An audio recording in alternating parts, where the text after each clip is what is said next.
it will get mean.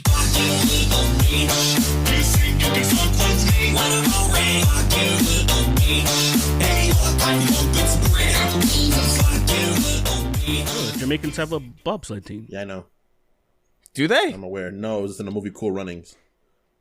Why would Jamaica have a bobsled team? That It's was Jamaica. based on a true story. It was actually. I think it was based off a track team that ended up doing bobsledding. Actually, it was, instead. and they still lost, obviously, because why would they win? Why would they win? Jamaicans be good at bobsledding? You know how many times it snowed in Jamaica? Probably never, actually. Maybe on a mountain really high up. Oh no! It snowed like probably before humans were a thing. Before Jamaicans when the axis, were when everything black. was, Before Jamaicans when the magnetic were fucking fields were so different, like everything was all fucking reversed and shit. It's probably some Jamaican dinosaurs or some shit were like bobsledding. Jamaican dinosaurs. Something like that. That's the most wildly absurd shit ever. If a dinosaur is born in Africa and it comes to America as an African American dinosaur, can that dinosaur say the N-word at that moment? It's like, what? It's immediate how quick it just evolved. What kind Like, of I was like maybe one day we could go without the N-word just being thrown in. Like Nope. as a premise, I didn't say not it. even I not didn't even the say word it. I itself. didn't say it. No, but no, I understand. But the premise, it's 1 minute and 30 seconds in. It's just so to this it's so 2-hour show. It's so crazy, the idea of like those are arguments that could be made, and I've seen. Yeah, but then you know what it does? It leads to people they waste their questions. It's like, can this person say the N-word? Can this character say the N-word? Chris, I want you to think for a moment. No, Chris, because they're not real. Chris, I want you to That's think for your a answer. moment. Chris, I know this, but do you think you've heard that more than me or Derek? Do you really think you've heard that? I've heard. No, that's people, not the argument. What are you saying? I've heard people try to argue that pandas can say the beginning of the N-word outside of the internet in life. I'm not saying that. I'm just saying I would like to get out of the crutch of just so many times this podcast devolves into being about the N-word. And I think the listeners love it. As a matter of fact, on that subject, I gotta say this, and I've been meaning to say this for a while. It just brought it up because of the latest Snark Tank animated we saw, where I love the idea of Uncle Ben saying the N-word like multiple times, because when that Snark Tank animated where it was if Uncle Ben shot himself. Yeah, and like I didn't even notice because I'm not thinking about it, but I'm just dropping some N-bombs while I'm speaking as Uncle Ben, and it just didn't dawn on me. And when you see it animated, he's just freely using it. It's so good. It is funny. He's drug addict Uncle Ben, though. It's not the same. That's not regular Uncle Ben. That's drug addict Uncle Ben. You know? He's New York Uncle Ben. I mean, he can say it. He's probably Puerto Rican. Sweeney, you also. I didn't notice this at the time because I guess we were just kind of going off of a stream of consciousness. But you also implied that Peter Parker and Aunt May have fucked. I did. That animated. I did. Like you just shot what was it? Because you were talking about like, oh, we don't want another story where Peter Parker kills Aunt May with his cum, and you meant Mary Jane. Oh no! What happens is, I think I know what you were talking about. So what happened is, there's one story where Peter. Well, it's actually in main continuity. Peter gives Aunt May a blood transfusion because they're the same blood type. No, but you said cum specifically. I know I said cum, but that actually happens. He gives her like a blood transfusion, and then now she can't get blood from anybody else because her blood is irradiated as well. So is it more reasonable that you mixed up cum with blood, or that you mixed up Aunt May with Mary Jane? That's up to the fans. Yeah, that's the lore. That video was hilarious, though. New Aunt May is pretty bad, Doug. New Aunt May is in fact hotter than any Mary Jane we've had. Dude, that Snark Tank animated was so good. It was so good. Do you remember the name of the artist? I'll look it up. I added it to a playlist. Okay, great. That's that dude. The animated that have been made have all been so fucking stellar. And yeah. I don't remember if we even mentioned that the Pizzorban, what is it? Pizza Time Part 2 came out. I don't know if we mentioned that on air. No, I don't think so. And then the Egomance. What do I am so bad at? Ergomance. I'm so bad at that. I can't even say that one it. is so good, dude. Like all of them are fantastic. Excellent. But Ergomancy's is like fucking high tier. Like Ergomancy's felt like a real television show. It felt almost. like a cartoon. I could see, like I could see that on TV. But like this one, the most recent one is the Darkest Spider-Man Timeline, Snark Tank animated by Adonk, Adonk, and it's got 3,000 views now. And the lip syncing in it is so good. The lip syncing is what like kills the whole thing for me. I just the way he goes, ha ha, my nephew's gonna get you. My nephew who's Spider-Man's gonna get you. What makes me so funny is that part where he's shot and he's standing and looking at him and he's ha ha, he's gonna get you. Like that's so he's just holding like his liver, just laughing at him, like threatening this guy and like. And Sandman what I like that whole segment is awesome because of the progression of it. It started off nowhere near where it ended with the big drug addicts framing Peter just because they're mad that he didn't tell them that he was Spider-Man the entire time. It's so good. It's just like, oh, I knew the entire time. Oh, they knew because they found the suit and they were looking for drugs. Dude, when he made me laugh and my teeth were showing, my lips furled back and my teeth were jutting out my face. There's a lot of fun animation details. I like. There's one part where he has me like breathing really heavily that I couldn't stop laughing at. It's really good. Like go everybody check out Adonk, I think is Adonk. On YouTube is animated. It was really fucking funny, and it's kind of a long one. It's like a 2 minute and 40-second little video, which is for animation. That's pretty long. Did you guys do you remember the surprise at the end? Like at the very end, it was like the end credits. Do you remember what happened? No, I don't want to spoil it because I want people to be surprised too. At the very end, you don't remember? It was related to and I'm gonna beat this out for the people so they don't get spoiled. I just saw it. It's so fucking. It shows up in one of those portals. It's so fucking good. It's so funny. If I showed up in Spider-Man No Way Home, that would have made that movie a perfect film. I would have for the first time stood up and I would have applauded and shit. Like I hate that shit in theaters, but I would have done it. For something like that, I would totally already. That movie's already so good. Oh, that ending of that movie's so good. That would have just made it legendary. Like I would have got a tattoo of that movie script on my back. The ending of that movie is very good. My movie would have been much better if it was called Spider-Man No Way Homo. Because there was a little bit too many homos. There's too many homoerotic moments. Too many homoerotic moments. So is that no Ben way homo. Shapiro? I'm trying. The problem with Spider-Man No Way Home is that it hates the character of Spider-Man. Dude, that's pretty good. Did he even see it? Did he even see it? He probably did because he does. No, he hates Disney, but he consumes all of Disney products. Though it's weird. He's like, Disney. No, they're all about inclusivity, and they're all trying to make everything gay. You know, they're trying to groom your kids. But I sure do love that homoerotic moment when all the Spider-Mans are having sex with each other. That wasn't a Disney movie. That was me watching it on my own. Okay, sorry about that. Continue. Watching a fucking porn prairie. He's and he watching got confused. a porn and he for real thinks there's gonna be a Disney movie where Tom Holland shows his penis to the camera. For him, he's just like, oh, clearly this makes sense. I'm gonna watch it and wait quietly by myself in my room, but it's clear what's happening here. Yeah, I've been told constantly that Paddington 2 is a phenomenal film, and yet it has a massive 10-minute dick-sucking sequence. Out of place. For kids? This is supposed to be for kids, Disney, really. I love Paddington, the first one, though. The first one's such a good movie. I don't care what anybody says. Paddington 2 apparently is genuinely a fantastic film, but I haven't seen it. I might watch it with Lily today. Anyway, welcome to the Snark Tank Podcast, I think. I never said that, but welcome. This is a post-live show officially. I think the last one we recorded was not. I think it was after, but now the episode is out and everybody saw it, and we got some good feedback on it. So hope you guys enjoyed that. Hopefully we do that again in the future.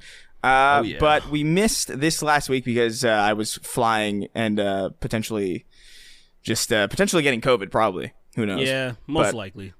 I saw a lot of people like, I came from creator class and I got COVID. And it's like, all right, well, I guess my days are numbered. Well, yeah, so. it was in fucking Florida. Like it was in sure. where COVID's still like a thing. That's the home. That's the home of COVID right there, bro. Everybody's just swimming through COVID over there. Like it doesn't, like the air is so thick and wet that like you can't avoid it. Like it's like everybody is walking through a swimming pool that doesn't impede them from a weight perspective. It's like a zero gravity swimming pool that you're just constantly walking through, and all these enzymes are being shared. Florida sucks so much, man. Florida is such a fucking ass place, bro. It was pretty well. I will say though, swimming there is fun. I feel like pools in LA felt weird to me, but for some reason, maybe it's the humidity or fucking something, but like it's extra refreshing to swim. Well, LA has dry water, that's why. Yeah, that's probably it. Has dry water, and Florida has fucking hot, fucking. Florida has ignorant water. You know, the water there is more ignorant, so it's more fun to be in. You know, like the longer you swim in Florida, the more you get up and you be like, you start saying wilder shit until you're like real chromosomes. It's like your chromosomes fall off you when you swim. You're like, wow, I think. man. So there's a couple things that happened. I haven't been privy to all of this, but obviously I was out in Tampa, Florida for the Creator Clash, iDubbbz's charity boxing event. There were plenty of people there that I knew personally who were participating, so I figured I'd go. Met some cool people out there. Met Beat Canyon in person. A couple other people, Peach Jars, Kiwi, a bunch of these other people who we've all known for a while, but I've never met in person. It was just cool to be there and support some of these people. iDubbbz and Anissa obviously fucking killed it. The fact that they like planned this themselves with no company or no corporate help is fucking insane. I was just going, because even in just some of the pre-party stuff and the press conference and like the actual event, I was walking through it and I was like, this looks like a nightmare to set up. Like this looks like it would kill me. Imagine it's it would horrible, kill me. probably. Even just like doing the paperwork for this thing would send me into a death spiral, the likes of which I would never recover. So massive props to them. I don't think they shared how much money they raised for charity just yet, but I have a good authority that's insane. They have some numbers that I can't remember them all off the top of my head, but iDubbbz shared some of the numbers with Philip DeFranco. Yeah, so there's like some decent numbers right there. I've heard they're pretty crazy, so it's a good cause, and it came out great. It was a lot of fun to watch, and I think it's going to happen again. It's definitely happening again. Like they're already like it was so successful, they'd be retarded not to do it again. Like this, it's gonna happen, and it was one of those things where it was crazy that because of like Triller and all those other places that are so interested in they don't understand what people want. You know, it's pretty simple. Like people want to watch people fight each other, even if it's bad. It's like, say for example, if you care about something like your kids, if you have kids, you're gonna go watch them play their little league stuff. It's garbage, but you're supporting these people that you care about. You care about them. This is, and you become invested, and then becomes exciting. So you're watching people not boxing at the highest caliber. They're amateurs. They're just learning how to do this. But it's still cool seeing these people that you know and you've been watching for years. And you're like, holy shit, fucking Aaron from Eagle Raptor is gonna fight fucking that giant fucking Harley Mornstein. Bro, I don't know why this is such a stupid matchup. Can I be real? Can I be real? That is the only like I watched Creator Clash and I was very like I wasn't like super impressed. I thought you hated it. I thought that Michael did great. And I thought that Ian really went in there, and for someone that's never boxed before, probably hasn't been in many fist fights before, he went in there and he held his own, you know? But then I saw Eagle Raptor fight that big man and that large man, and I was like, there's something wrong. There's something wrong here, dude. I was like, this doesn't look right. This doesn't look right at all. And then he got rompa-stomped because he was fighting a force of nature, dude. Yeah. I wouldn't fight that guy. It would have been better if, I feel like if, I think Eric, Internet Comment Etiquette, and Eagle Raptor should have fought. I think that would have been a way better matchup. The other dude probably would have done better against fucking, against Harley. That matchup just seemed a little bit. That was the only one where I'm like, I don't like this. But other than that, man, it was all height and weight. based. So like Sure. I mean like they were and it was also based on the amount of people who agreed to do it is the That's thing very too. true as well. This was the first time that any of these people had done it. Not a lot of people were going to agree to do it. So I think they had like a limited pool of people who they could really realistically match up. That's true. But given that, I think Michael's fight was awesome. Like that was like a really fun one to watch. Because it just came out of like Michael Reeves is such a mild mannered person, so to see him look like a demon for like a second, and that first one with with dad and Matt Watson was scary. That was like I thought dad was just going to kill him. Because it didn't seem like that didn't feel like boxing at all. That felt like he just came in there and attacked him with a weapon. Dad's fight looked like when Goku sees the full moon and he starts bugging out and he just starts attacking people. Because I was like, yo, he's not letting up. This guy is swamping him. Do you know who that is, by the way? No, I didn't know who it was before this event. But do you know who it is now? I'm aware. I did a brief little just to see who's this and who's this. He's the evolution of Dance Guy. Oh, I had no fucking idea. I didn't know that. I didn't. No, yeah, I know. I was like, are you fucking for real? Wow, that guy's old school, man. Yeah, that's like OG. That's ancient. He is the fucking dad of YouTube. That makes sense. Yeah, so like that's fucking. I learned that after like when I got home. I was like, oh, that's who that was. What the fuck? That's hilarious. Yeah, I didn't. but most of the people, most of the people only had a vague understanding, other than like say some of the more, I guess, nerdy fucking people are like, oh yeah, I've seen this nerd stuff and this. I've heard of Michael Reeves. It's kind of how do you not see his shit passing by at some point? But it was weird just because even seeing his training footage, just before he went out, I was like, oh, this guy's been fucking doing this shit for a minute. And no, because you seeing him move, I'm like, that makes no sense. Bro, this guy, if he wanted to, he could be a world champion of something because he took to that way too easily. If I'm not that mistaken, he's a Filipino kid, and that makes sense, bro. That's in their blood, bro. Boxing's in Filipino and Mexican people. That's just what they do. They box in general. And he went out there and he did his thing, man. He looked way better than anyone else did, and that's saying a lot because he's a tech person. That's what makes it so crazy. He's a tech guy. He's like, I build baby lasers and shit, you know? It's just his mind understands how things work because they call it a sweet science for a reason. There is a science to boxing. Like, say, one of the most important things is about your foot and your stance is like kinetic energy. And so he probably understood this, immediately. He's like, oh, I understand why I'm doing this. Not just like you teach like someone who's like, slack-jawed. You try to tell them to do this and they don't understand why they're doing it. And so that's why he just immediately, I get it. His footwork was on point. It was crazy. His strikes were good. Man. He was just he knew how to throw. He was throwing jabs out to feel the person out. When he got a good moment, he went in for a hit. And I was like, yo, this guy.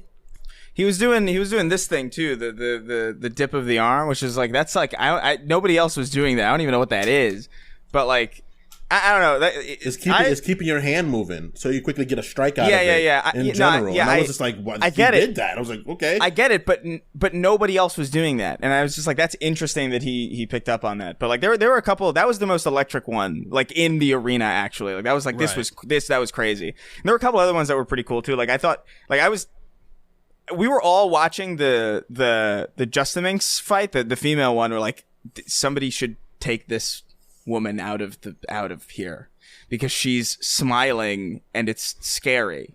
It's like an uncomfortable. I get that people like maybe have their own default like going at it faces that are like maybe like a little different, but that's like if I was the other person, I would have been terrified. And I think Graham Stephan, the guy who's like opposing Michael Reeves, like went on. He was like, he did a video like I think like maybe yesterday, last night I saw it, and he was like, when I saw Michael's face go stone cold, like I got scared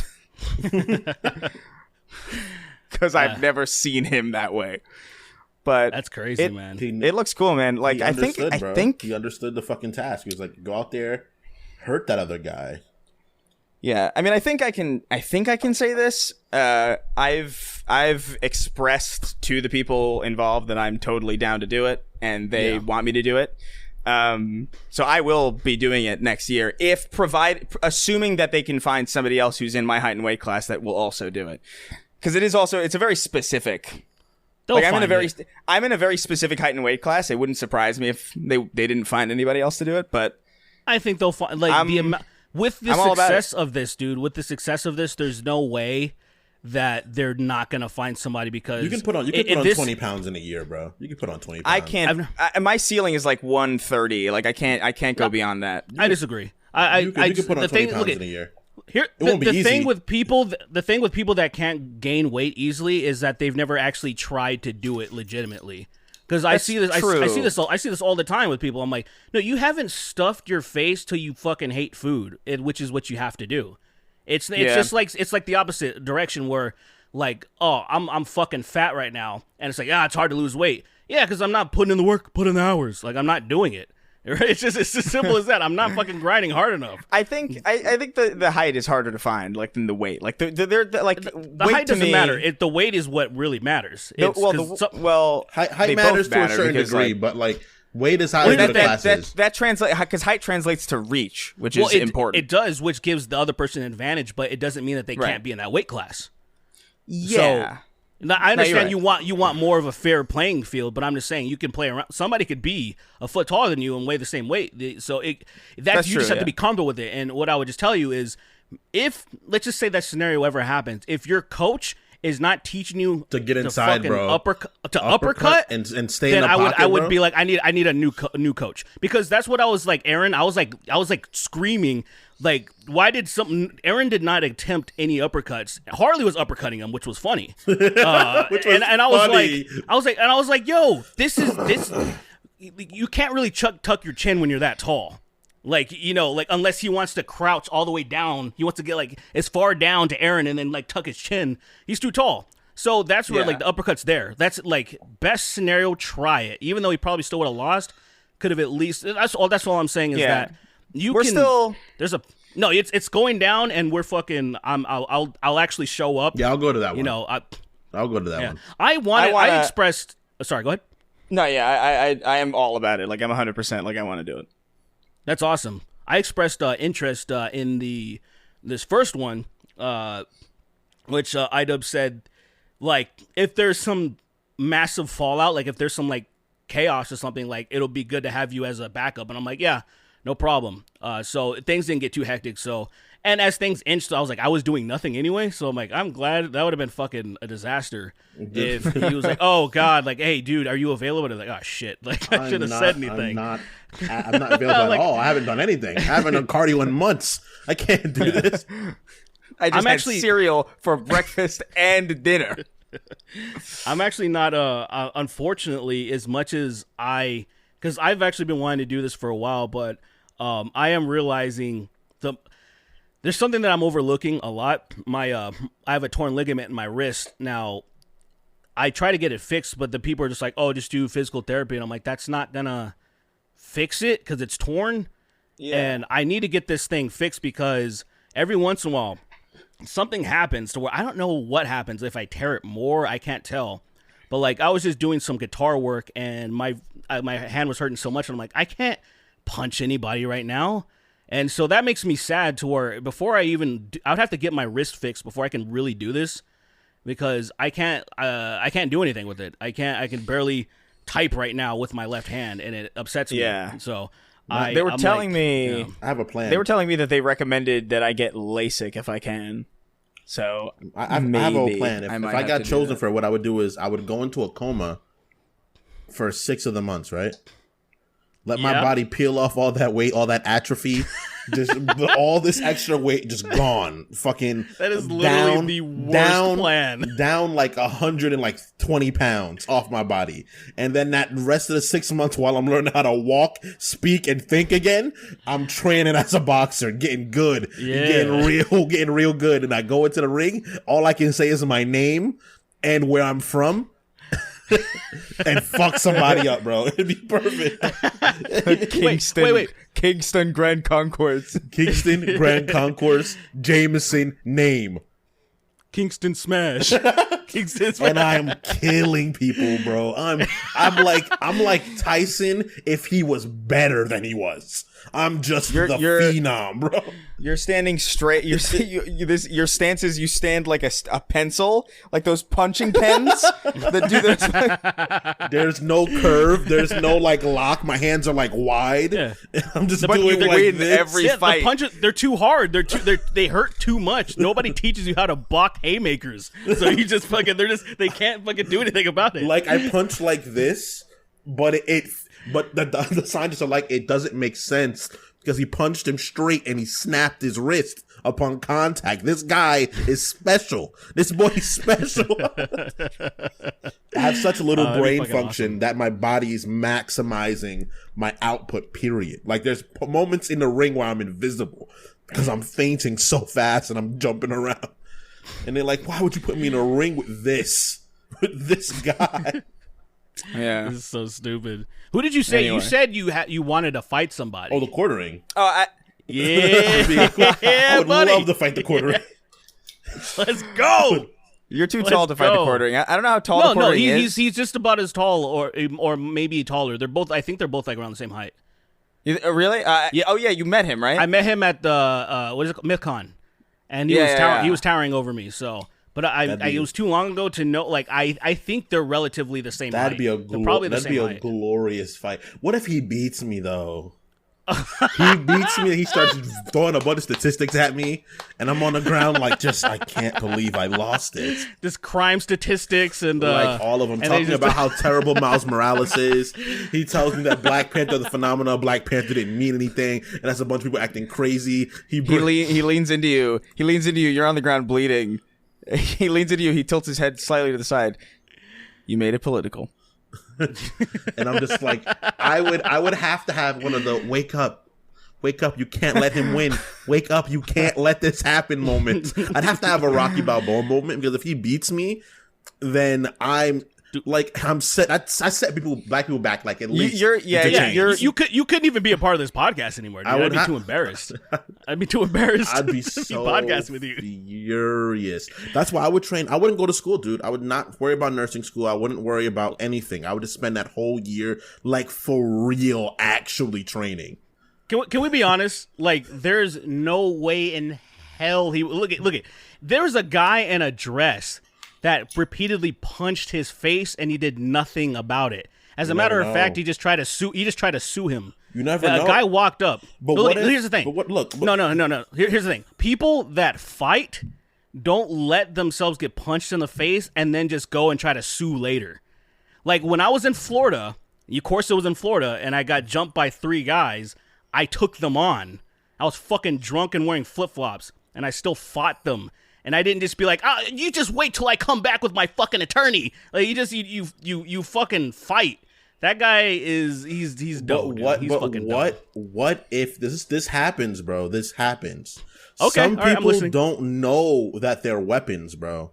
Some people don't know. Some people it happens, dude. Like when I was Michael Reeves is a great example. When I was doing freaking MMA, I didn't know that I was good at punching people. I didn't, because I'd hated fighting people. I was like, I don't like this. I was doing it to be able to defend myself. But that's bullshit. You've been fighting for like fucking all the time. You talk about all the hood shit you do all the time. I didn't know I was good at fighting because you can win a fight and not be good at fighting. We've all seen people throw wild punches. I disagree. I totally disagree. I've seen people throw the most outrageous, like fucking over the top punches and put someone to bed. And then I was like, oh, I'm not half bad at this. Like I actually have some sort of technique.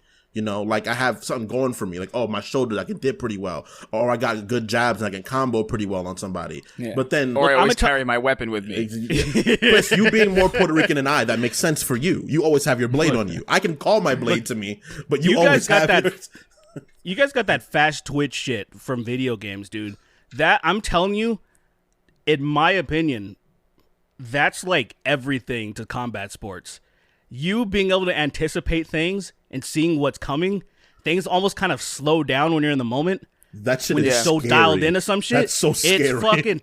It is so... I remember the first time I got into a fight in 7th grade. Some idiot... Like, we were playing touch football, and he tackled me. And then I was all pissed off. And when I was trying to get up, he pushed me down. So, of course, we started rumbling. And it was so weird. when he grabbed me and he tried to knee me in the stomach, and like I just saw it all happening, and I just moved out of the way, and then I just hit him in the face, and it was such a weird thing where I'm like, what just happened? It felt like the Matrix, where I was like, what just happened? This is fucking weird. It feels gross, and you're like, what? Because some fighters call it it's from Dragon Ball. It's called Ultra Instinct. Some fighters, like, that's a thing. And I hate that Dragon Ball Z made this thing, like, people think of it as like, oh, that's that form Goku got white hair. But like fighters are like, oh no, that shit happens. Where your brain is like, oh, obviously that's gonna come next based on everything I'm seeing, and I'm gonna move out the way and do something about it. And it's happening before, and I'm like, whoa, this is sick.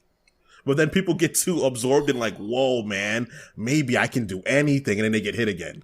And then you get fucking destroyed. Instead of just riding it out. They try to dive out the window, and they think that they can account for that. Like I know I'll land on my feet. I'm gonna land on something. We'll figure it out once we're in the air. And then they just I will land on my feet. I will land on my feet because why would I not want to?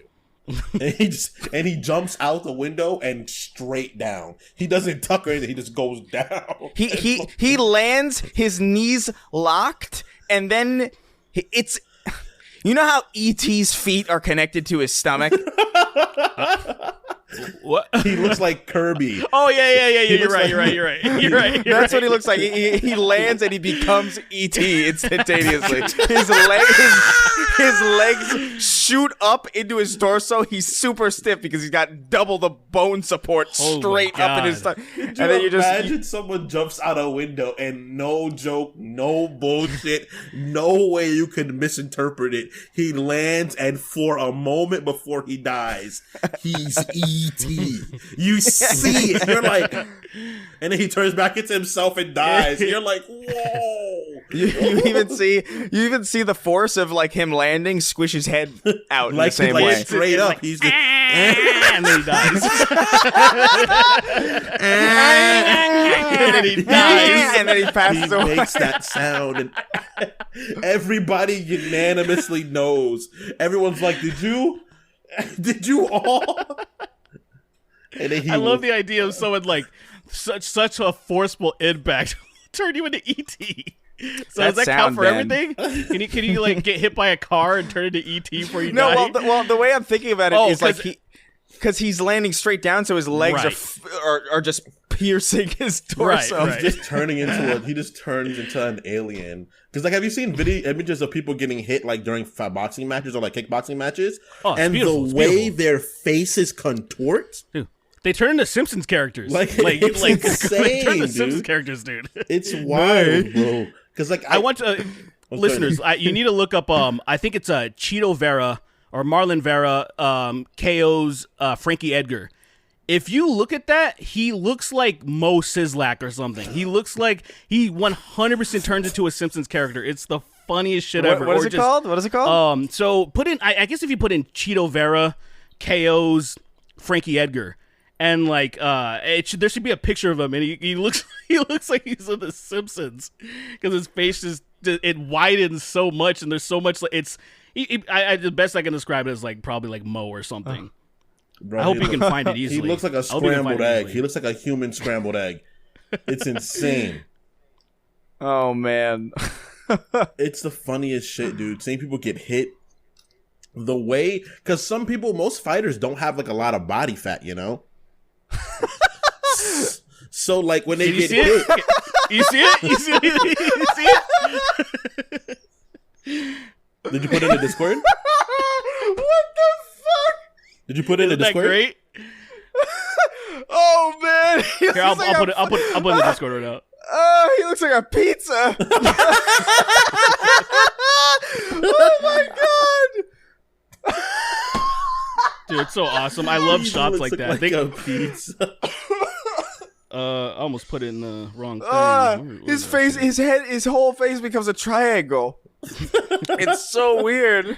What the fuck? You can see it with recording. You can still. I'm looking at it on my phone.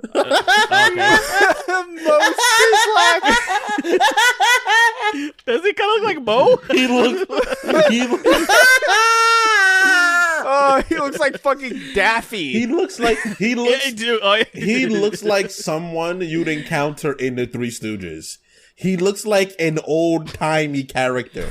Like, no one... he looks like the kind of guy that works in, like, a fucking coal mine or something like that. That just doesn't look real. And this happened again just a few days ago. Like 2 weeks ago. Yeah, I saw the fight. What was it? Chandler, KO, Ferguson. I'm crying. Speaking of fights, did Ngannou win? Ngannou hasn't fought in a while, man. Did that last fight happen? Did he win it? Oh, yeah. He won with fucking a knee, like his meniscus. Yeah, I think his MCL and ACL were both torn. And he still won, which is insane. He is terrifying. That is he is the fucking scariest guy ever. And he's so sweet. There's one more. He's just a little sweetie pie too. He's like, yeah, I tried to run away from Africa, and Africa was tough to be in, and I learned how to fight, and I shoveled salt and stuff. But I'm a good fighter, am I not? Just like that motherfucker. Like, what happened? I think he kept getting sent back He kept getting sent back. Yeah, he kept trying to. He was trying to escape. He kept trying to go from Morocco to Spain, and he just kept getting sent back over and over again. And then he was like, "I'm not getting sent back anymore. If anyone touches me, I'll hit them so hard they'll die. They'll explode." Dude, those things are so crazy. Those facial expressions are so crazy. He punched the guy so hard in his stomach that the man fell down and started crying. And I was like, man. Yeah, I don't. Yeah, so I wouldn't want that. I wouldn't want that. Would you let somebody kick you in the face like that just to have that picture? Never. No. Never. You wouldn't want to have a picture like that just to look like that. There's no way that getting kicked in the face like that does not change the way you think fundamentally. Like, dude, on a chemical level, dog. He's different. He's different now. He kicked that man. He looks like the boss from The Incredibles that fires Mr. Incredible at his office job, the small guy with like the long sunken down lips. He looks like... Oh, yeah. Oh, no, yeah, you're right. He looks like every time he got kicked, he finds Family Guy funnier. Like, he finds it way funnier. Like, dude, like, yo, Peter's kind of funny. And in the second hit, he's like, yo, Peter's hilarious. My chest is like that really did exercise my lungs. Laughing at that. That is such a shocking image. Dicey, man. Anyway, let's move on. What the fuck were we talking about? We mentioned. Oh my God, stop. We did mention. What are you doing? Accents again? Dicey. I don't want to get into some piece of trash that I don't even want to talk about that piece of trash. Oh man. We did already bring up the quartering, so and I know you wanted to talk about this. Jesus Christ! I just wanted to bring up a couple of his tweets, man. There's one I want to read in particular, but we're not going to talk about the Buffalo tragedy, obviously, because it's a comedy podcast. But I just don't understand. There's a part of me that I'm like, okay, the quartering's definitely he's just the ultimate grifter, but then I'm just like, I don't. Some of the stuff that he tweets out, it makes so little sense that I don't know who he's trying to cater to. So then I think he just must be supremely stupid, and he's not actually grifting. He actually believes this. I don't know, but he was really convinced that the assailant, the guy or the shooter, was basically closer to Vosh than Tucker Carlson. Like, he was like convinced that like this guy and Vosh's audience will create another one of these guys before Tucker Carlson will. Like he was like the assailant, like the guy who shot up Buffalo. Yeah, he was more left than right. Way more left than right. Like, he was inspired by people like Vosh. Like, this is what he was really going hard in the paint on this shit. And then he was also saying stuff like, oh, we all know that Nazism or Nazism, whatever, however you say that shit, is always been a left-leaning thing, and like, or he was saying like he was just basically saying his talking points didn't make sense, and I don't know if he was just trying to say because it's National Socialism, and because it says socialism, automatically it's just like, oh, this is a left-leaning thing, and he's like, it always has been. And like I don't, even though everybody knows like Nazis were fascists, like everybody knows this. It's like Right. how do you not know this? This, so he's been saying stuff that I don't understand. I'm like, is he? I don't understand what he's trying to do. What was he saying? I missed this entire thing. So look, it's all I'm gonna say is, because I don't want to get deep into it, is that every person that's on the right, they were pretty much trying to distance themselves from the Buffalo shooting. Yeah, of course. Right? They were trying to be like, oh, we didn't do anything. The replacement theory, that has nothing to do. They basically they're doing all that stuff. I even saw fucking. I even saw. This is weird. Because I remember beefing with Destiny a long time ago, because I forgave JonTron for the weird shit that he was saying at one point, where I was like, he's saying some fuck shit, but I think he just got kind of swayed by a lot of people. Like, a lot of people got swayed into some shit. He definitely got cornered. JonTron got cornered at a really bad time. He was just like a 4chan guy. I don't he was reading a bunch of shit on 4chan. And like some stuff that he was saying, I'm like, I think there's too many. There's some people that they made it make sense to you, but like it just happened. Where I'm like, I don't think this guy's grown up and he's like, I hate all this. And it was like, he's not one of these motherfuckers. Yeah, and I remember Destiny going hard in the paint on me for that.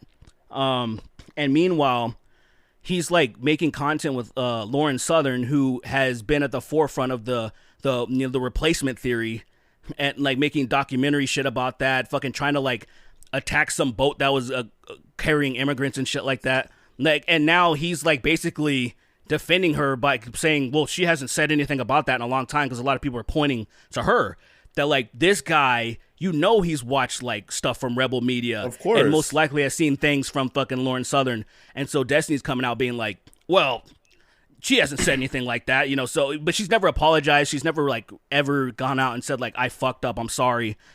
So it's just weird to see this weird shit that's happening, that people, they're defending her, like that dude's defending her.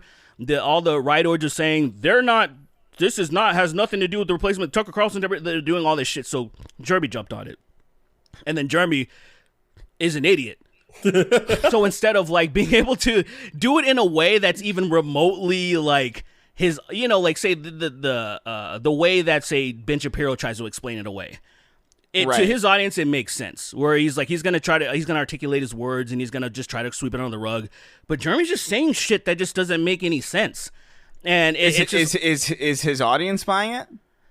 I mean, they're getting a bunch of likes, so I'm like, at a certain point, I guess. I don't know, because like I look in the comments section and it's mostly like people that aren't completely brain dead that are saying like, what the fuck are you talking about? There's people like, what are you talking about, bro? What did he say though? Like, specifically what I was saying earlier, that is he was talking about the shooter was inspired, because in his manifesto he made a big manifesto. Of course he did. And and he was basically saying when he was younger, he used to be like, I guess, radical lefty, but then as he got older, he went further and further to the right, and he became obviously a fucking fascist, and then he became a white supremacist and stuff like that. And then he cited plenty of things like the replacement theory, all these things that he's obviously is inspired by all this shit that Tucker Carlson has been spouting for years and stuff like that.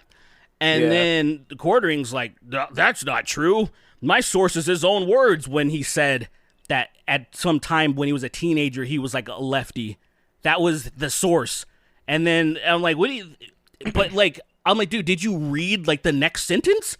Because it just didn't make sense to me, like what he's doing. So yeah. He it's like he doesn't read the whole thing. But also, even if you did just take that for what it was worth, he's telling you literally what that means, and what that means is I used to be this. You're no longer that. Which like plenty of people like I would say like obviously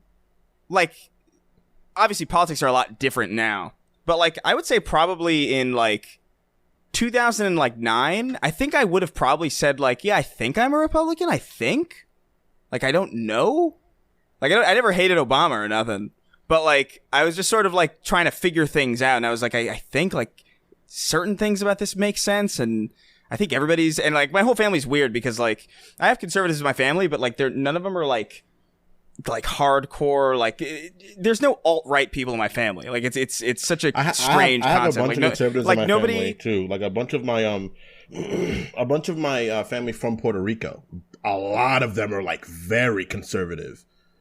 Yeah, you know, because like Hispanic nations usually have conservative views because they did the whole like proper socialist shit and it fucking failed. Yeah. Well, they came from like communist countries. Yeah, and they're like, they got like that. they have like generalized trauma from like it not working the other way. Right, but like, right. But like, there's no like, it was never like, no, gay people are bad or fucking minority. Like, it was never anything like that. So like when I was younger, I thought like, oh yeah, you know, it makes sense that, you know, being like the left is really optimistic, but it's not realistic, is what I used to think. So I would have at the time, I would have said like, yeah, I'm probably a Republican. Definitely not a Republican, and I haven't been a Republican. I haven't been Republican even adjacent.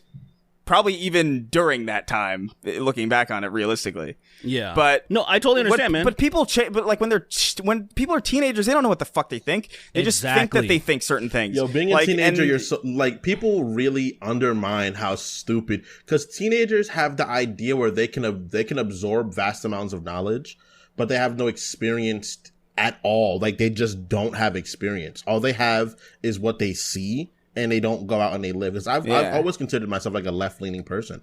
But I didn't know why I considered myself that. I was like, oh, my family is like pro-gay rights and pro-stuff like that. And I was like, all right, this makes sense. I'm this. But then growing up, it's like, oh, now I definitely know why I stand for this. Opposed to when you were younger, you were kind of just going, because you live in an echo chamber in your teenage years. You're just when you're young, you're just what your family is. Yeah, for the most part. Like it's like religion, where like there was a long period of time where I would have said like, oh, I'm a Catholic or I'm a Christian. It was like I never really was, because I never bought any of it. I always thought it was fucking cartoonish. But like I was like, I guess this is what we do, and I guess this is like what we are, and I guess this is how the world works. So I guess I'm this. I think. Right. No, but I never was. Same. That's why, like, when I was figuring shit out, I mean, I've been an independent since I was in high school, and at a certain point when I started becoming closer to graduating, I considered myself a libertarian, but I didn't really think about it. I didn't think deeply of what libertarian really is and what it represents.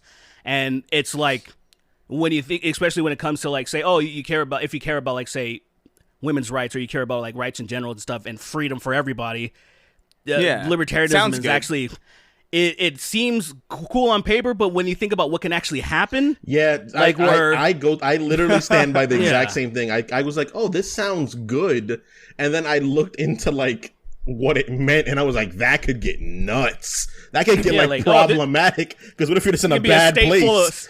State full of like fucking like just women are literally second class citizens, and then like you can marry children and shit. Like literally, things that go in a direction can go quick in that direction. Because the idea of it is like, oh yeah, we like this is our area and we dictate what happens here. And I'm like, oh, that sounds. Oh wait, what if you're like in the deep south? I'm just like, oh, that could get hazy. Nah, I'm not that. Like I remember around like early on, like 2012. I remember really liking, in comparison to a lot of the political figures that were active around that time, I remember really liking Ron Paul, like a lot.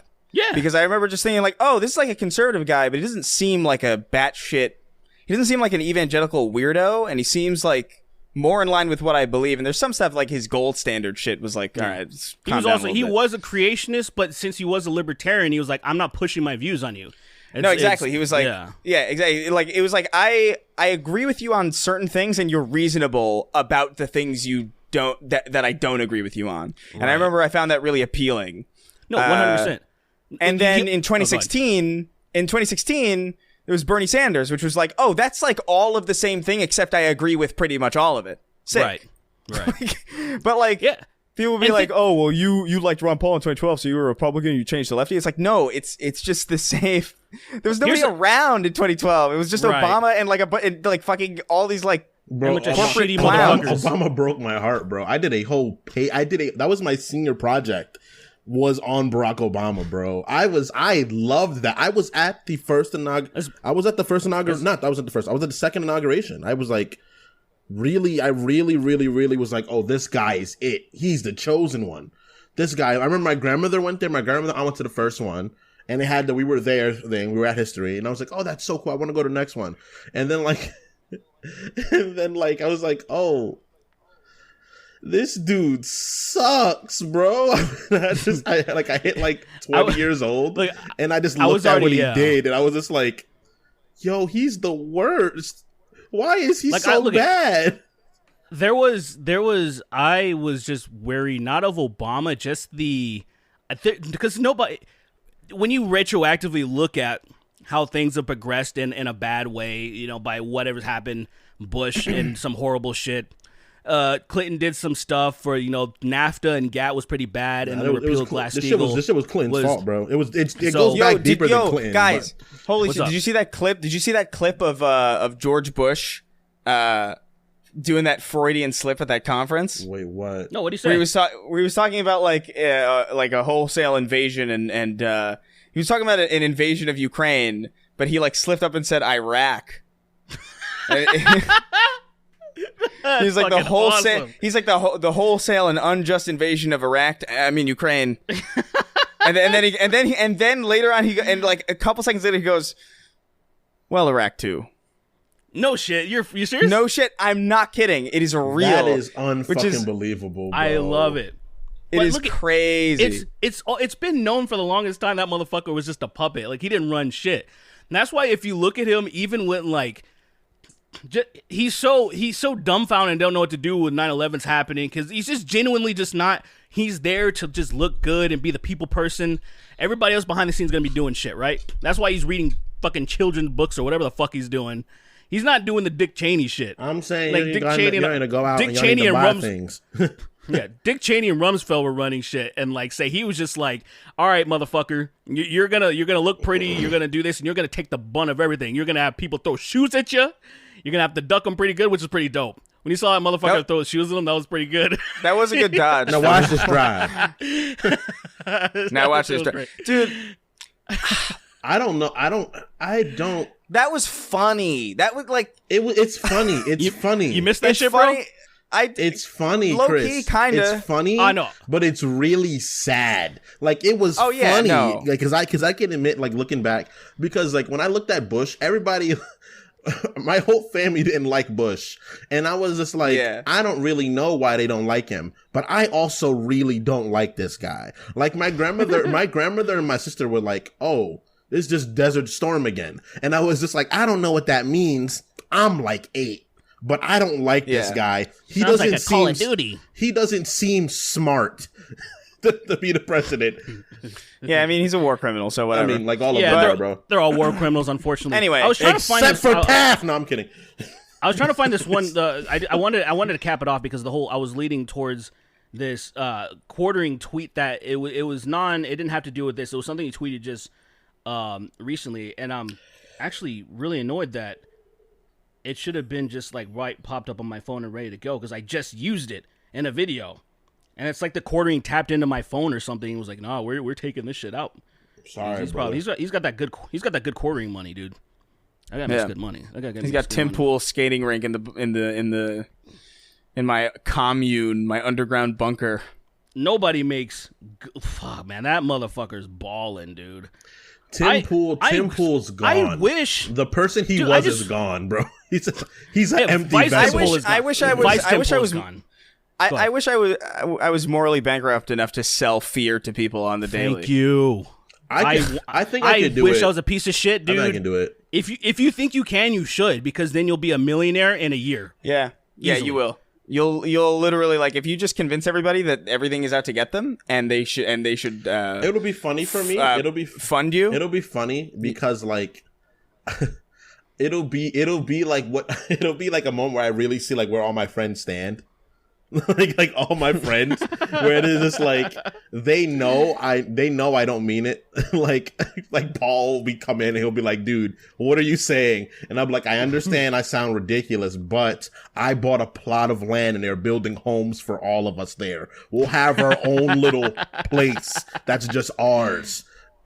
And I wonder how many friends will be like, yeah, whatever, or no, or before I lose it and I have a very bad day on live Twitch and do something crazy. Yeah. I give myself like 4 years before I lose my mind. But I'll be very rich by then. I want to ask you. I want to see how you guys feel about this, and then we got to move on. So the quartering says discussion with the wife as she watches Our Father. I guess it's a show called Our Father. One of the women found out it was her father who was actually her OBGYN. My wife was grossed out. I was like, actually, if someone is handling my sac / doing a prostate exam on me, I prefer it was my dad. Who agrees? Thoughts?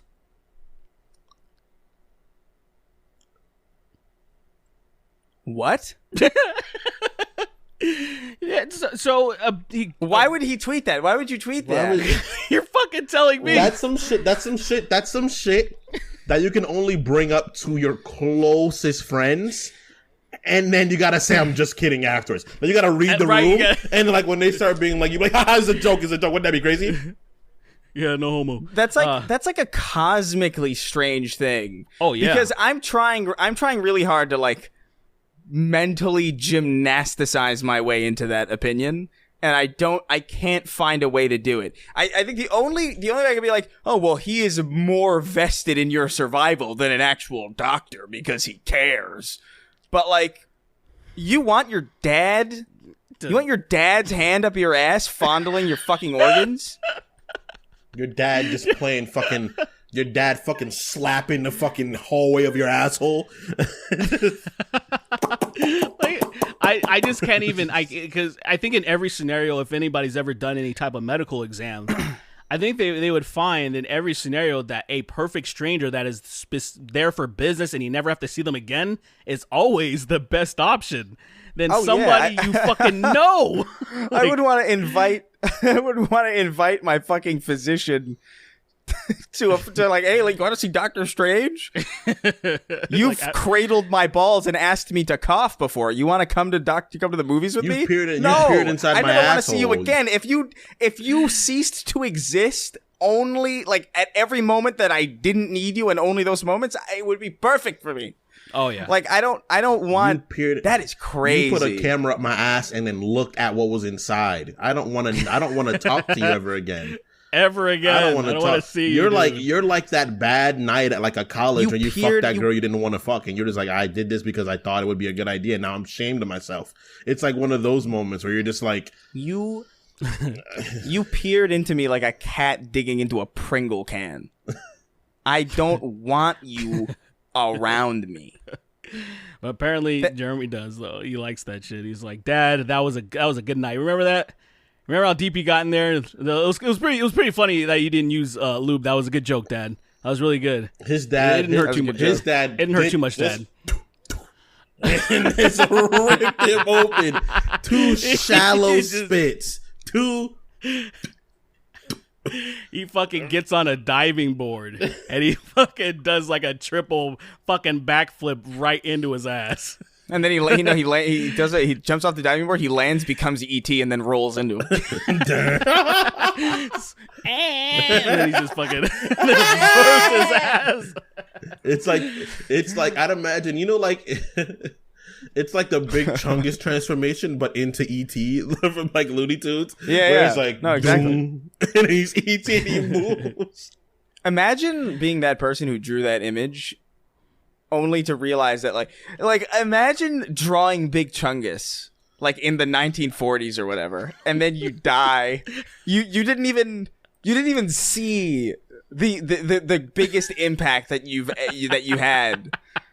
That's crazy. So many years after you're fucking dead. That's so it's so because it's such a stupid thing. It's so genuinely dumb that the idea of it becoming popular now is just like. I always just wonder about the people who I always want to know who's the first person that fucking did it. Like, who was the person that saw it and was like, laughed. This is funny. I'm gonna call this Big Chungus. Like, who's the guy? Who did it? I think it was a collaborative effort. I think what happened was Probably. that image that was circulating because some guy got stoned and thought it was funny and shared it out of context. A bunch of people shared it as well, and then like a bunch of names were thrown out, and then that one stuck arbitrarily. But it's so interesting because, like, someone is responsible. There's one person who's responsible for finding that image and sharing it, and there's one person responsible for naming it, and they will never receive anything, any accolades. And I want to pat people like that on the back. That it's like Ugandan Knuckles. I also want to pat whoever started this new meme of like, it's like the bigoted like Dachshunds. Like, have you seen that? Oh, the homophobic dog? Yeah, they're all like it's mainly like those Dachshunds, those like the Snoopy dogs or whatever. Yeah, and yeah. like it's more like they even shared it on the. Remember that thing you tweeted out about the creator clash about you fighting me, and like it was like kissing me or some shit. Remember that, Sweetie? No, wait, what? I gotta see this.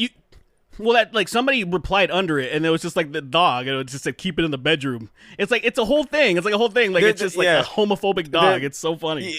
You could look it up. Like it's. There's a recent article on Snopes. Did Washington Post publish this dog is the new face of online homophobia? Keep it in the bedroom. It's so good, dude. I want there to be some period down the line where you can retrace like who did the meme, like who memed it. Like I want to see like down the line, like what happened, like who's the first person to be like, yo. Sometimes I love it when it's actually traceable. I'm a fan when it's actually traceable. Oh my god! What did you? Are you looking at? What are you looking at? I'm just scrolling through the Snopes article. There's this serious video. It says, "Is this dog homophobic?" And it's just the dog looking off. The dog's just looking. It's like sitting next to a glass of wine.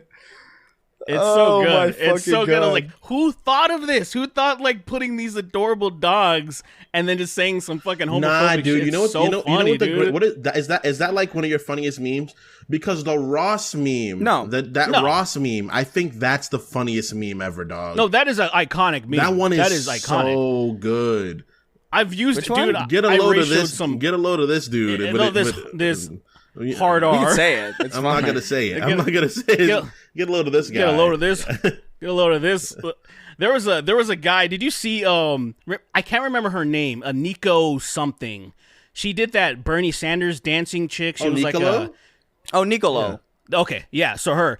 She did her dance, and then an old guy. He responded to it saying something like, "Oh, why don't you just call me like what you want to call me?" And then he just says, it just drops a fucking N-bomb, like it's a hard R, like just saying basically out of nowhere. Nobody wanted to call him that, but he was just assuming, implying that don't just get. Was he the adequate race? He was white as fuck. Was he the adequate race to be called that, even though it's not right? He was goat white. He was goat white, dude. And he was like. And then he goes, he says that, he drops it, right? And then so I respond with that fucking meme, which was perfect. Just Ross just straight up calling him the N-word.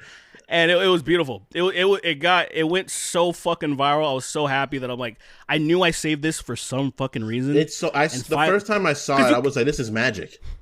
Well, this right here is magic. You can't use it that often. I use it every time I get a chance. I used it one time on Jack, the CEO or the former CEO.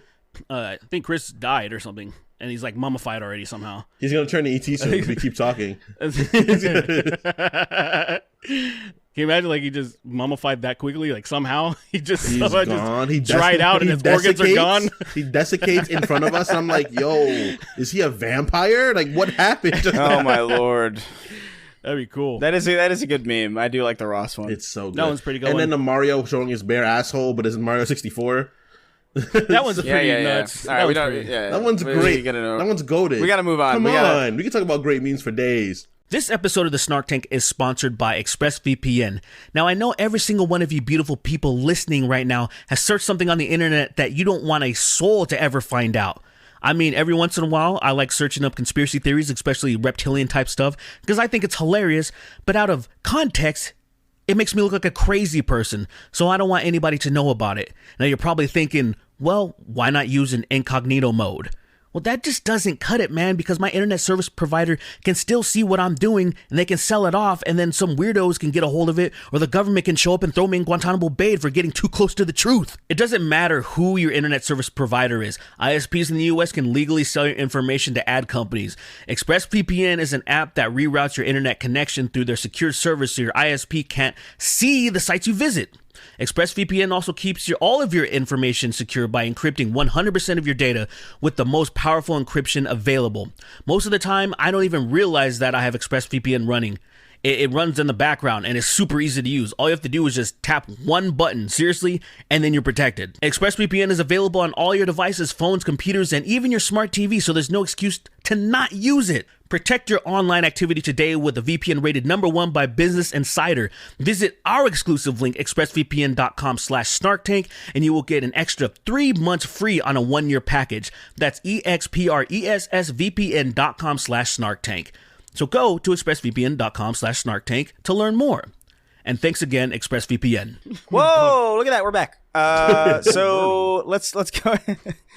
let's go into some questions. I want to get through a decent amount of these because we got a couple of things piling up. Okay, let's do it. I love FOV Sliders wrote in. He says, "Hey fuckers, I want to know what Sweeney thinks of Mr. Morale and the Big Steppers. Ooh. Once it comes out on the 13th. Obviously, he asked that before the 13th, but we're just getting to it now. So." Yeah, I mean, you were pretty excited about this one. Of course. I'm very excited for any time Kendrick Lamar makes an album. But this one, though I do not think it's his best, it is still a fantastic album. I'm still going to be the guy that thinks To Pimp a Butterfly is like the best album ever made in human history because of how good it is. But it does tackle a lot of really good things. It just kind of shows that like Kendrick has grown as an artist a lot. And he's like, I'm done putting myself as the person that has to try to do the saving of the black community. Like, I'm gonna constantly still be the person that's gonna like, make songs about like injustices and how we need to make ourselves better and do better as a community. But I'm not gonna be like killing myself or crying when I don't see the world doing better. My part is to try to help, not to save the world. So I really enjoy it. I think the song Auntie Diaries, Daddy Issues, and Savior are all fantastic songs. Amazing. I'm just kidding. You're such a. I hate you, Derek. So let's go back a little bit. We were talking about Tupac Shakur in this before he recorded. Feel me. And I was talking to Derek, and I was like, Tupac was not a great rapper, but he had a fantastic message in his music. And Derek said, and I quote, "I didn't give a fuck about his message." And that hurt me so bad because what else did that dude bring to the table? Let me show you exactly what he brought to the table. Ignorance. He fostered ignorant people like you. I ain't a killer, but don't push me. Revenge is like the sweetest joy next to getting pussy. You telling me that's bars right there. No, that's man. not. That's bars right ignorance. there. That's just raw. Revengeance is like the sweetest joy next to get. Like everyone loves. That's where Kojima.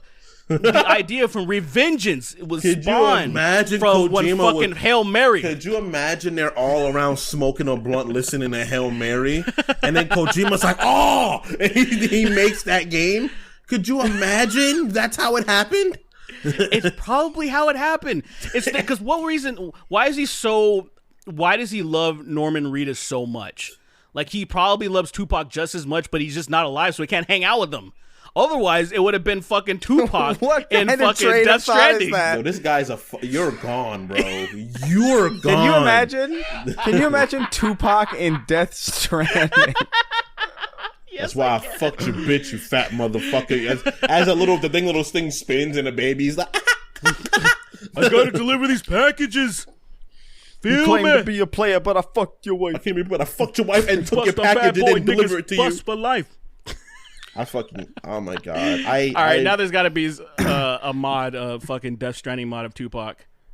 Go ahead, guys. I'll pay somebody to do it. I'm gonna be real with y'all and be very honest with y'all. I hate 90s LA hip hop. I think it's dog shit.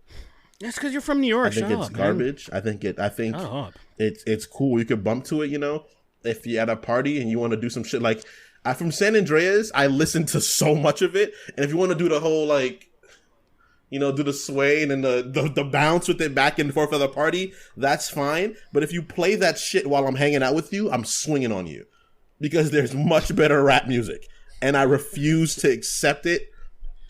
I'm sorry. See, I was saying, look, I'm going to say this and then we got to move on. I was just going to say that I was saying before we started recording that you, Sweeney, you remind me of these metal elitists that fucking are so upset by like basic fucking like breakdowns and whatnot. Where like this is not intricate. Like there's so much better shit out there. Look at these guys. I'm like, yeah, not everybody wants to listen to that shit all the time, man.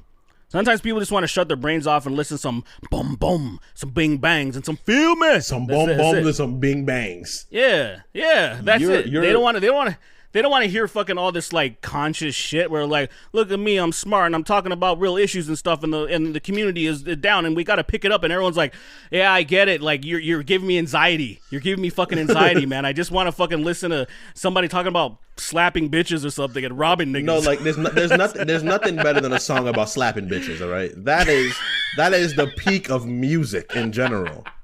You know, my God. but. That's why I slapped your bitch. That's why I beat your wife, you fat motherfucking giver. In a different timeline, he just beats her up. He beat up little kid. He just beat her. Oh my God! Beats up Lil Kim. He beats up Faith Hill. He just beats up anyone he's associated. He beats his mom up. And Biggie just can't find him. He's like, yo, I want to kill him, but where is he at? The moment I left my mom's house, he beat up my mom, bro. What's the next question? I left at 8:57. He showed up at 8:56, but didn't go inside until 8:58. Just waited around. Apparently, he was in broad daylight. It's like, that's Tupac. If you look over there, you will see Tupac Shakur just waiting. We gotta fucking move on. God fucking damn it. That's so good. That shit is okay. Let's this just a couple comments from Damian Sawyers. Says, hey, Solid, Liquid, and Solidus. I watched Sorry to Bother You because Chris and Sweeney mentioned it, and I can't believe what happened. I don't really have a question. Just wanted to thank you guys for putting me onto some good stuff. Derek, thank you for getting me into Suicide Silence. They're now one of my favorite bands. Oh, nice. So thank you for taking our recommendation, Damian Sawyers. You've been gifted 2 excellent things. Hold on, there's a bug on my camera. Wrote in. Says, with the creator clash from Mr. iDubbbz on everybody's minds, I gotta ask 2 questions if I'm allowed. If the 3 of you were put into a similar event, boxing people for charity, all in good fun, with no actual animosity, who would you want to have a go at? Preferably somebody in your own weight class. We did answer this kind of with Sweeney. With the quartering. I don't know how tall or how heavy Ray William Johnson is, but I would gain weight to be able to do that. You really want to fight? Yeah, him. I don't know. I just think it would be really funny because I just think the fact that we both have Ray's in our name, and also the fact that like he's just this musical like cringe person. I think it'd be funny. It would be so funny to be in the ring with Ray William Johnson. That premise is just. Especially because I used to watch that guy. It's so funny because I'm still a fan of his. Like, I know every word to like Muppet Sex and like doing your You're mom. so sick. Like, I know every word because where's the message? Where's the message in that? Oh no, I don't. Yo, Chris, I listen to songs. I listen to penis music. Like, I actually play that shit and sometimes write because it's just funny and it helps my brain like calm down. But like I was a huge fan of Equals 3. That was like the first, other than like maybe Niki Higa, like that was like the first YouTube channel I was ever like really exposed to. And I was just like, I like this. This is funny. There once was a man named Oscar who lived in a trash can. He couldn't get more ass. Shut the fuck up. Anyway, I don't have peeps. My problem with opponents. I can't even think of. I can't, because for some reason, like people that there's like there's so much at different weight classes than me, because even though I'm short on the shorter side, I'm heavy. So basically, I would probably fight at cruiserweight, like at 200. Yeah, probably. I would probably fight because I'm fucking right now. I'm like 220 something, and so it would be very a weird thing You should because fight most people Izzy, that bro. are. What if you get a chance to fight Israel Adesanya? They're like, Derek, we pulled Why some would strings. We pulled some strings. We got some things happening. But Israel Adesanya said he's willing to fight you. Look, I would fight, and this is no joke. I've always been this way. I'll fight anybody for a bag. Like, if it's a good bag, because even if I know I'm going to get destroyed, because you're going to get destroyed quickly. It's not like you're going to, Nah, you're not gonna, that's like, if you don't like get I a used to demon. play- It's not Dante's Inferno. That's, You're not gonna, Right, that's right. if you don't get a demon. That's if you don't get someone that's a bad person. And look, I'm They not even exist. joking when I say this. I'm not even joking when I say this. This may sound extreme, but I would, if you gave me $1 million or whatever, like it could be a good purse, I would fight Prime Mike Tyson. I know I'm going to get destroyed. Derek, look. Okay, look. Okay. Now, Look, Mike, dude, that's a good bag for 10 seconds of bucking of a round. That's a good bag, right? And I get that's a good bag. But what happens is, what good is a bag if your brain don't work the same way no more? like Look, fighting young Mike is so dangerous because of the size he is. Like we obviously know it's the higher you get into weight classes. He's young too, according to his name. The higher you get into the weight classes, the more dangerous the matches just become in general based on the mass and the size of the people that are fighting. Yeah, but I'm not worried. I'm talking about, because I'm not going to take a dive. We already know I'm going to get destroyed. Everyone knows this. But for some reason, everybody wants to see it. I don't know why. Maybe I became a really terrible person. Everyone's like, we need to see Mike Tyson. Derek versus Ethan Ralph. Because he's way shorter than you, but he's probably heavier than you as well. He's definitely, like, dude, that guy's got quadra tits. I've never seen that in my entire life. What does that mean? He's got tits on top of his tits. That's crazy. And I've never seen that, and I'm telling you, I've never seen that. I've seen fat guys all over like, I've just seen regular titties. You got little man titties, that's no problem. But this guy literally, Ethan Ralph, he looks like, he's something different. He's rotund. He looks like a fucking ice cream. He's rotund. He's a rotund fella. He's something. But here's the thing, and this is why I say, like, because I can't even claim Ethan Ralph, and this is why, because this is legitimately being set up as we speak right now. Ethan Ralph and Andy Worski are trying to fight in September. So ridiculous. And I am just salivating at that. I just need, first of all, I want to see Ethan Ralph without a shirt on fighting. That's just going to be awesome. Because like, there's a lot of people, only the deviants and then me diving into the deviancy is aware of that realm. Derek, because, like, I've been peeking into hell, dude. That's the symbiote, Derek. You can't keep putting that shit on. You're putting it on and you're like, hey, I'm going to go and I'm going to walk around here, but one day you're going to be like, nah, I like it. I like it here. This feels fun. Bro, I like this place. I hate it. No, I'm telling you, because I hate it so much, but there's just the stuff that Ethan Ralph does. Let me give you an example. He was streaming, and for some reason, he needed to put in his credit card number to buy something over the phone. He thought he hit mute on the live stream, and he didn't, and he gave his number out to everyone. and this just happened. He can't stop. He went on a crazy rant about, because he did revenge porn. He went on a crazy rant how he believes that if you record something with somebody's consent, you should be allowed to own it and distribute it in however way you want it. So, yeah, even porn. That's insane. Like, he believes this. He's like, I think this is some feminist bullshit. Well, I think this is some feminist bullshit. And if you record, like, he went on this rant, and I'm like, I can't believe this. He's the gift that keeps on giving, and I just keep peeking into the portal of hell to see the demonic shenanigans. I haven't washed my ass in 10 years, and I ain't about to start now. Dude, he's a fucking freak, man. Like, Andy Worski's going to kill him. What if he's a weapon, bro? Well, here's the thing. He's not a weapon. He's not a weapon, but he's like a. You ever see Homer Simpson box?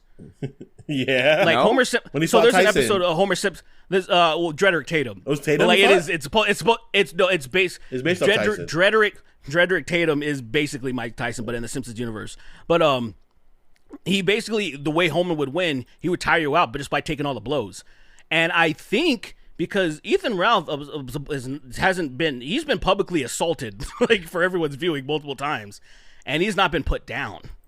So there's a possibility that kind of like iDubbbz, where Dr. Mike was hitting him pretty clean, but Ethan kept coming. I mean, Ian kept coming. Ian did not give up. There's bro. a possibility with that southern drunken rage that he has, he can just like probably absorb everything.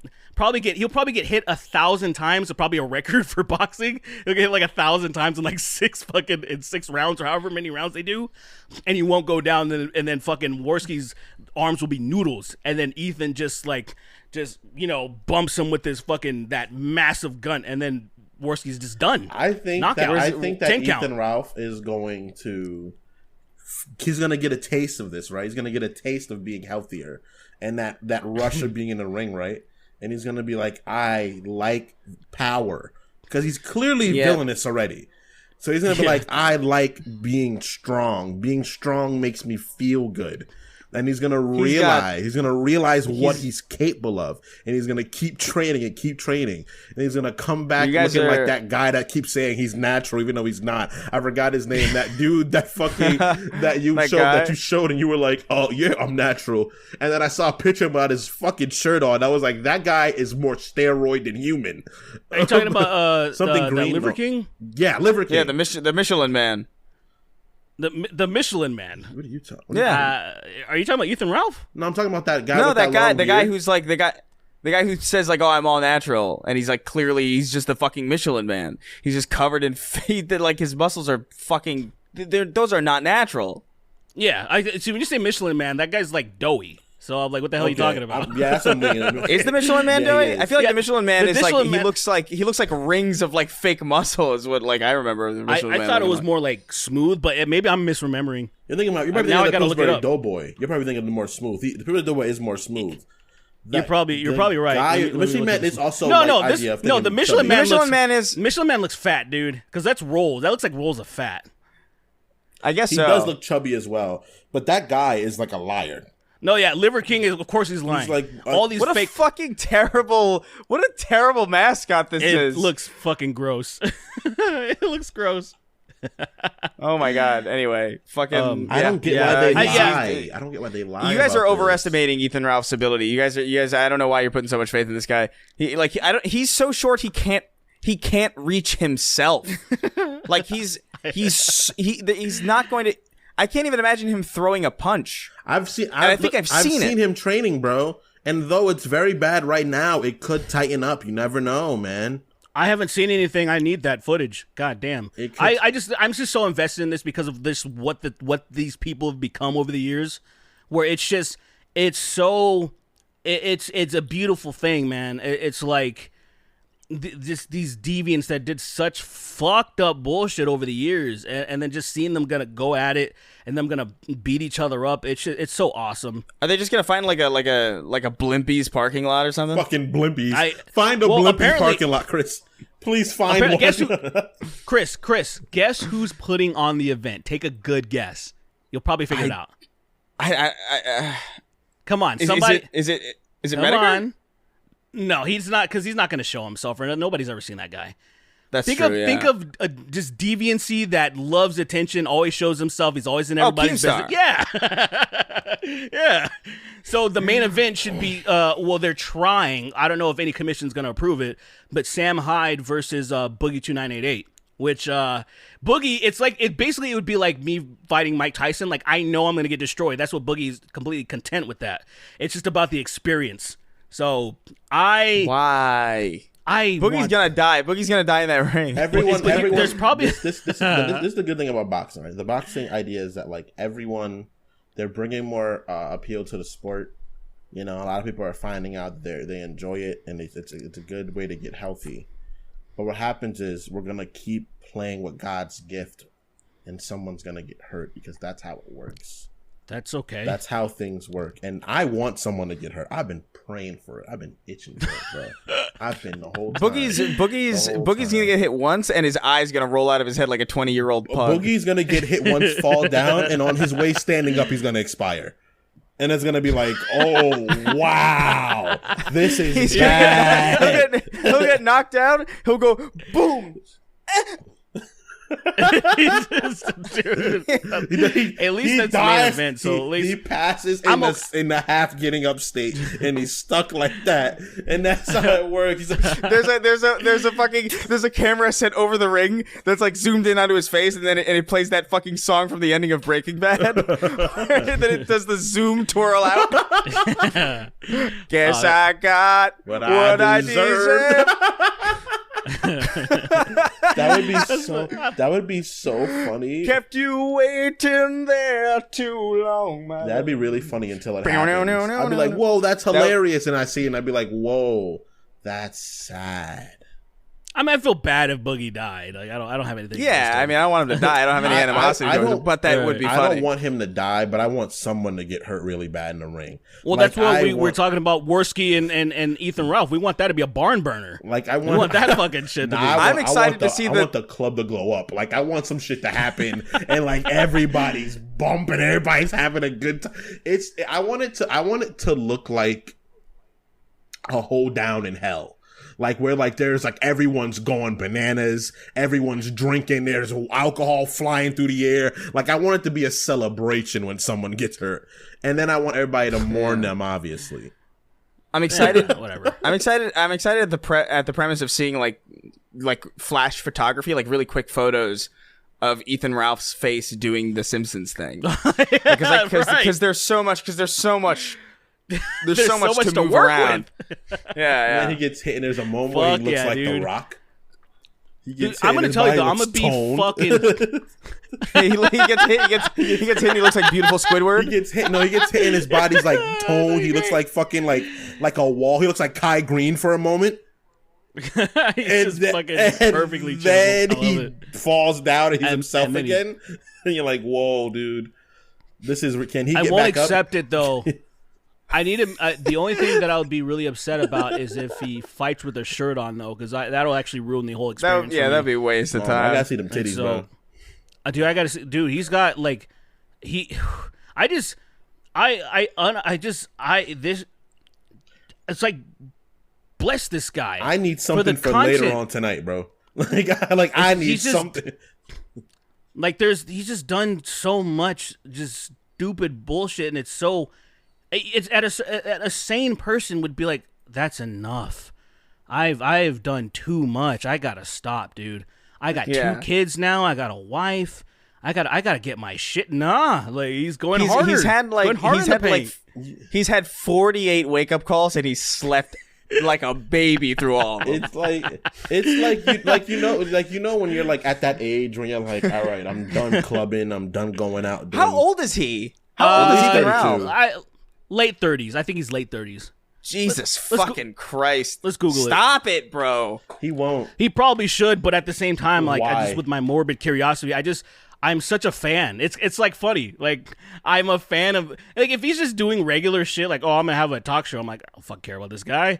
But when he's just doing all this dumb shit all the time, I'm like, dude, this guy's awesome. Like, he's here for us. He's here. He's put on this earth to entertain. For us. Yeah. He's a blessed creature. Anyway, he's 36. I need him. Yeah, so good stuff. All right, what we got next? Let's kill all these questions. Yeah, let's move on. I feel gay. Fuck you. Wrote in. Nice. Says, hi diddly ho. There, you 3 strangers. If you were being forced to eat food in the shower, what food would be the worst? Oh my god! Anything with bread. Anything with buns. Anything with yeah. bread. Yeah. Immediately. I was gonna say like a sandwich or a burger or anything or something like that. I can eat pasta in the shower. That's not even a big deal. I can do it. You need what? I eat pasta in the shower. Like I know I can do that.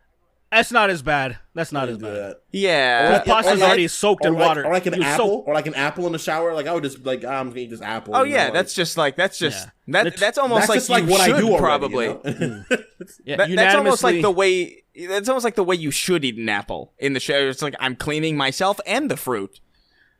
Yeah, how you know? It's like or the thing that I thought was like.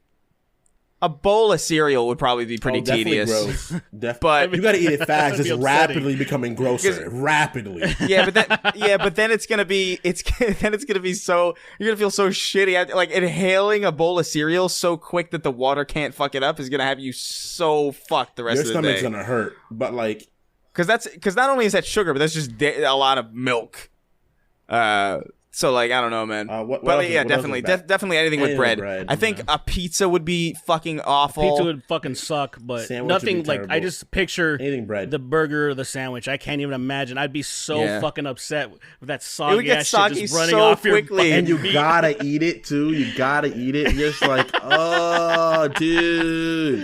There's fucking and you're not gonna be able to keep because a sandwich, depending on where you get it. Like it's already like even a good sandwich is gonna be like a little bit messy. Things are gonna fall out of it. So like now you've got this thing that you've got to compete with. You got to finish it before it gets too soggy. There's so much bread. You're probably gonna hiccup a shit ton. It's like falling apart. Drinking like water too. There's like provolone and fucking lettuce on the ground. You got to kick it into the garbage disposal in your shower that everybody has. And then like, what are you looking at me weird?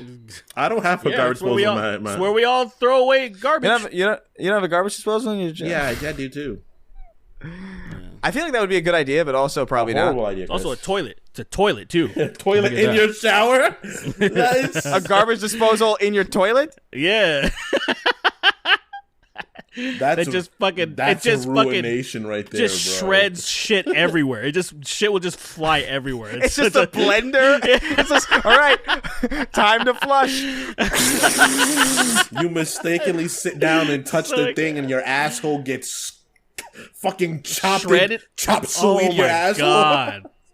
There's fucking. You just look around. There's doo-doo feces all over the place. Doo-doo feces. I can't fucking believe I just heard someone say doo-doo.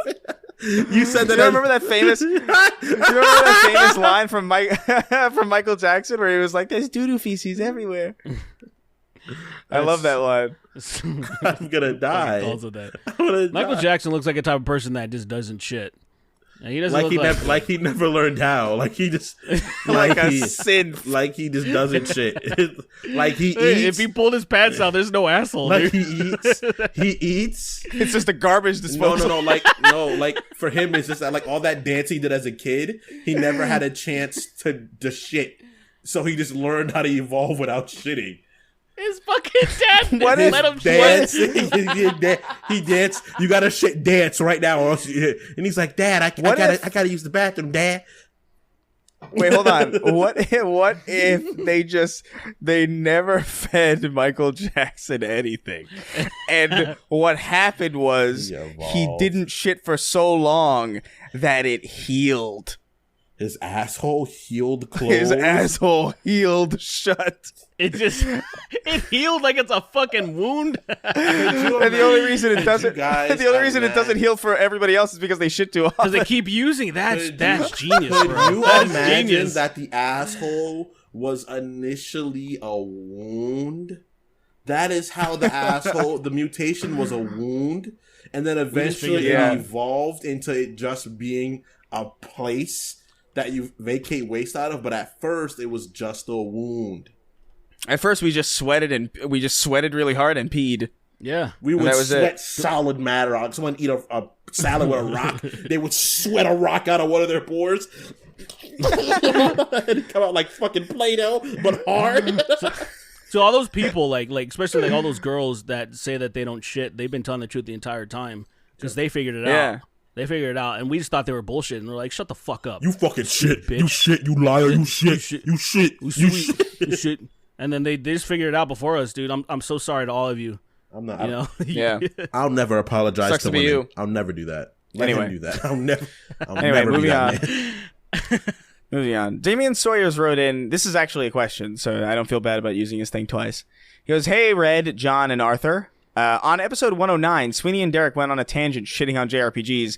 Parentheses, rightfully so, somewhat. But Sweeney mentioned Yakuza, treating it like it's trash when Yakuza 0 is such a hype game and best in the series and with really fun combat. All I ask for you guys is to check out Yakuza 0. P.S. I keep saying Zero instead of Zero. I don't know what the fuck's going on. And he says, P.S. You guys have never mentioned that Keith David voices a character in Modern Warfare 2. I think we have. Of course we have. Private Allen. Yeah. I fucking say Private Allen all the time. Yeah, we say Private Allen all the time. Private Allen. But aim down your sight. Like, that's my shit, dude. Yeah. I have footage of me throwing grenades at the team while you're supposed to be doing the tutorials. Like, you're supposed to throw them down, and I just turn around and throw the grenades at them. Private Ellen, what are you doing? You're killing my privates. Quit killing my privates, nigga. And we've definitely mentioned it. Yeah. Oh, 100%. But and also, but I did. No, go ahead. Sorry. Go ahead. No, go ahead. No, I was just gonna say about the Yakuza thing. I don't remember shitting on it. I just remember saying that the fighting is fucking over the top and wacky, but that's not a bad Sweeney. thing. Yeah, What did he say? I Sweeney said. shit on it. I just don't think I'd play it. I don't think I'd like Yakuza. That's it. I didn't shit on it. Derek's the one that was like, "Can I?" Oh, let me. Yeah, but it was in a. It's one of those things where you're self-aware of how wacky the fucking writing is, but it's still fun. Nah, Like that doesn't man. mean it's. I it's understand like people, that's true. I understand. Yeah. I understand people getting offended that probably, played Final Fantasy games and be like, these stories are fucking awesome. They make so much sense and they're really well thought out. And I'm like, okay, dude. I'm like, I don't know about that. I mean, it's still fun as fuck, but it doesn't. It just. It's just how they usually do shit. It's I will say, man, I've been playing through recently. I mean, not in the last week because I've been traveling, but I started Yakuza Like a Dragon like a week and a half ago or 2 weeks ago. Yeah. And I like it a lot. I think it's awesome. I think it's just absolutely ridiculous. It's like completely off the wall. You can go to an arcade in that game and play Virtua Fighter for real. Like the entire Virtua Fighter, like in an arcade cabinet in that game, and it's the full game. And it's like, what the fuck? This is insane. That's awesome. And it's fun, man. Like I think the story is genuinely like engaging. Yeah, that's cool. But I don't want to play it. I got mildly into it because of those stupid Dame Dane memes. Like that got me. Dame Dane. Yeah, that totally got me. Dude, that meme it, single-handedly blew. That meme exploded that game. It did. That's what's so funny about it. That meme was so fucking dominant that there was like a disaster where like there was an explosion. And people like got hurt in like somewhere like. Oh, you're talking about the in fucking no, that was in Lebanon. Somewhere.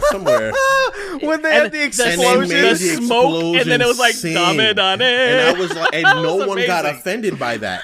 And I'm like, bro, that's so fucked. Those people. There are people. There are images of people walking then going flying. Yeah, that was. Oh my god, awesome. I forgot it. Yeah, the Beirut explosion. Yeah, in Lebanon. How crazy is that? By the way, crazy. that happened. That happened, and it was real, and we all forgot about it. I didn't forget about it at all. Well, yes, you did. I just brought it up. I clearly remembered it. Because in the of context. Yes, but no you're one. Not thinking. I'm not thinking on your about average day to day. You're not thinking about the Beirut explosion. I'm thinking about the fact that, dude, that shit was okay. Not to discredit what happened. That shit was really fucking funny. That shit was really funny, and the videos of like windows breaking and people being in the air like they're superheroes flying because of an explosion was really funny to me. If I was flying through the air because an explosion knocked me, I feel like I would scream, "Take a picture! Take a picture! Take a picture!" If you were that close to being knocked up, you would not be conscious.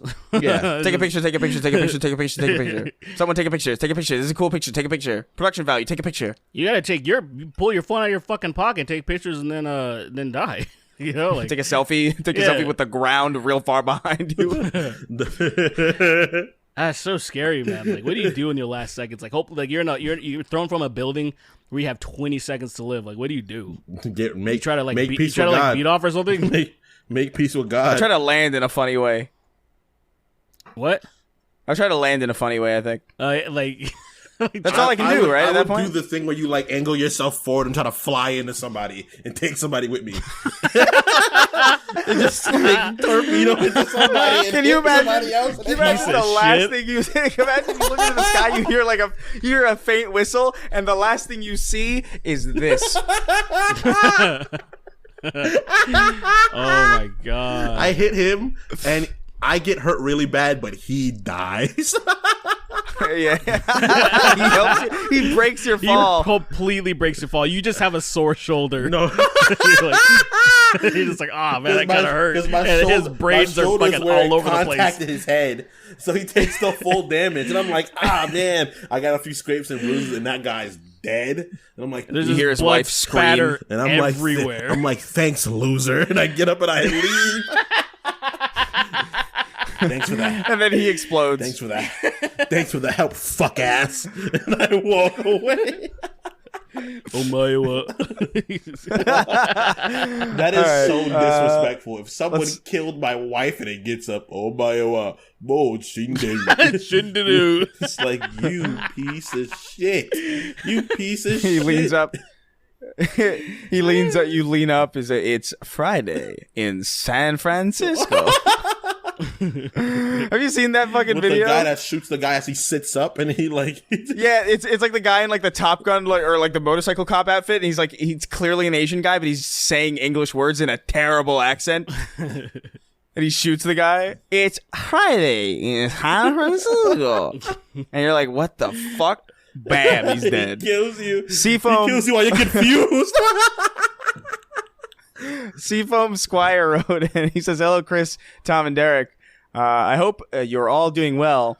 What is one of your favorite sound effects in video games? For me, Halo 2's SMG sounds hit so hard. There's like a million, man. Right. Like I feel like it's hard I have one, and it's really fucked up, but it's so it gets the point across so well. And it's the sound of that last whimper of the dogs in Last of Us 2. Like when you stab them and you can hear the panic sound of this cane. Like, dude, first of all, in Last of Us 2, I'm just saying for the effect. Not because it's just because like in Last of Us 2, you murder people, bro. Like it is some gruesome shit. Like this, that's the point or of the like game. the sound where like you kill somebody and then someone's like, Barry! You can hear this person knew that guy you killed. That person. This is why a lot of people don't like the game, because they don't like feeling that way. I love it. I love it because it's hilarious. See, most people play video games to play video games. They want to have fun. And The Last of Us, what it tries its best to do is make you to strip that away from you. Regret. Because there's no, like, you can sneak past a lot of people. And, like, I didn't believe that at first. And I'm, like, playing the game again. And I snuck past a lot of encounters. Like, I'm at the point where you play as Abby, like, the second time. Right after you kill Jesse. I guess. And, like, I've snuck past at least, like, 50% of the engagements I've been in. You know, like, there's a few of them where you have to fight somebody. And you can't really get past them. Yeah, of course. They're not gonna let you not fight it. I wish there was just a chance to not murder just incapacitate and run away. Because there's so much murder. I understand what they're going for, but they fuck up in doing that with all the time, with the way you kill people sometimes. Well, that was the direction.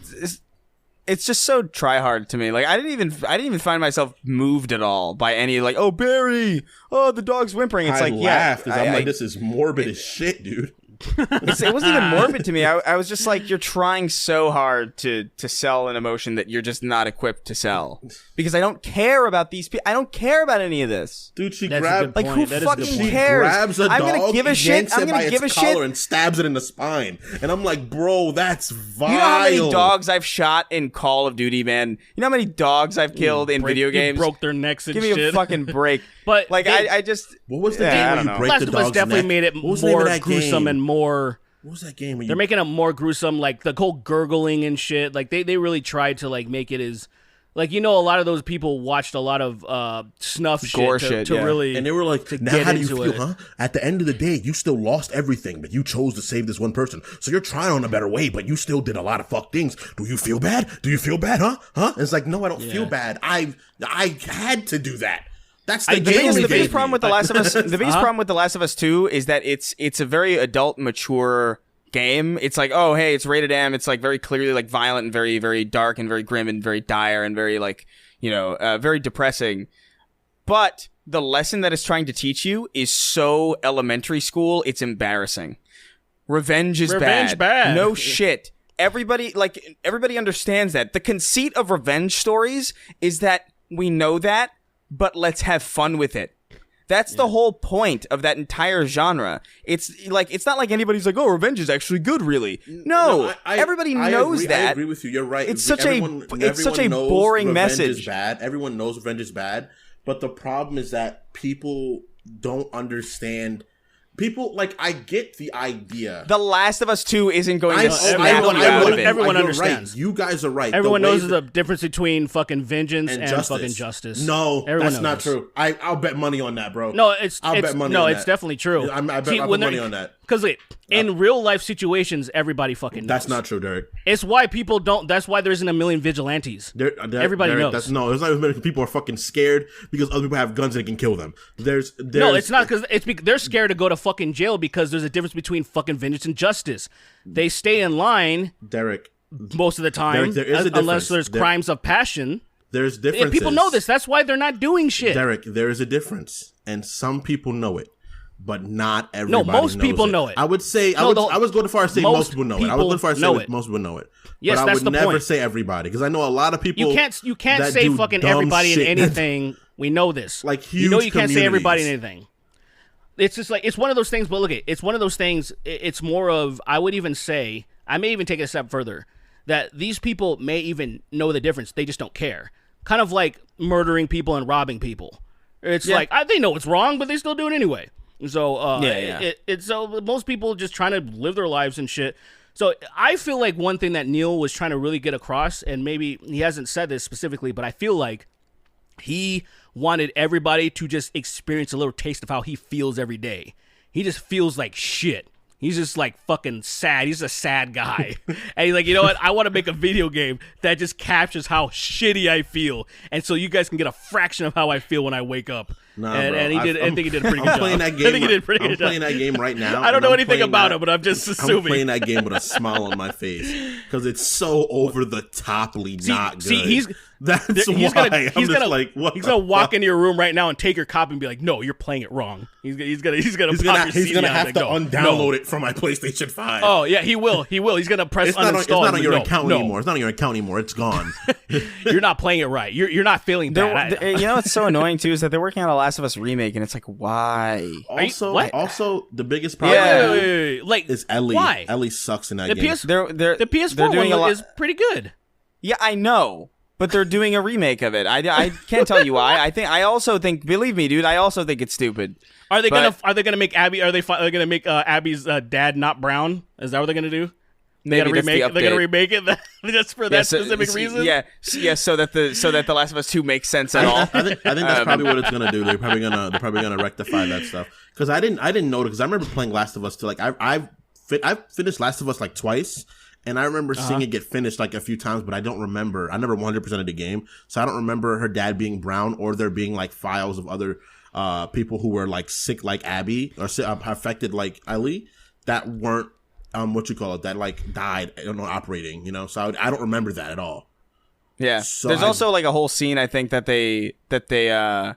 There's like there's like a texture in the game that they got rid of. I think it was like a collectible. Was it before release or was it after release? Yeah, it was before. It was like a little bit before Last of Us 2 released. So like pretty long after the Last of Us came out. It though, like can't you just play the base? It's an update. Can't you just play the base version without any internet interaction and still use? Well, yeah, I mean you can. Like presuming you have that. Yeah, sure, you could totally. Like if you boot it up on PS3. Probably you could. I just never saw that. That's why. Like I don't think it's not true. Yeah, I just never there's saw it. There's a collectible. There's a collectible that throws a massive wrench into how 2 works. But like, whatever. It's I didn't care for it. I think it's an exceptional piece of tech. I think it looks gorgeous, and I think it's very functional. It's very bug free, which is cool. I support that shit. I'm glad that we have like really high quality giant single player games still. But I just think it's not a game I would ever replay again. I'm playing it now. I'm playing it. I'm currently having fun. I know the story already. Yeah. I like how far into you? You're playing as Abby the second time? I'm towards the end of the game now, definitely. Like I already shot Jesse in the face, and I fought Ellie. The thing is, it's like that game runs out of gameplay mechanics to show you halfway through, and then you still have another halfway to go. It's definitely like there's no new. I'm okay with that. I just don't. I'm not okay with that at all. I'm like, what? How do you expect? Like, what? Give me an example of something that fucking and like. Most modern like, games I feel do like I don't most really feel shooters, like I don't feel like most games you just do have that, like really. a gun that does something slightly different, and I feel like that's not really.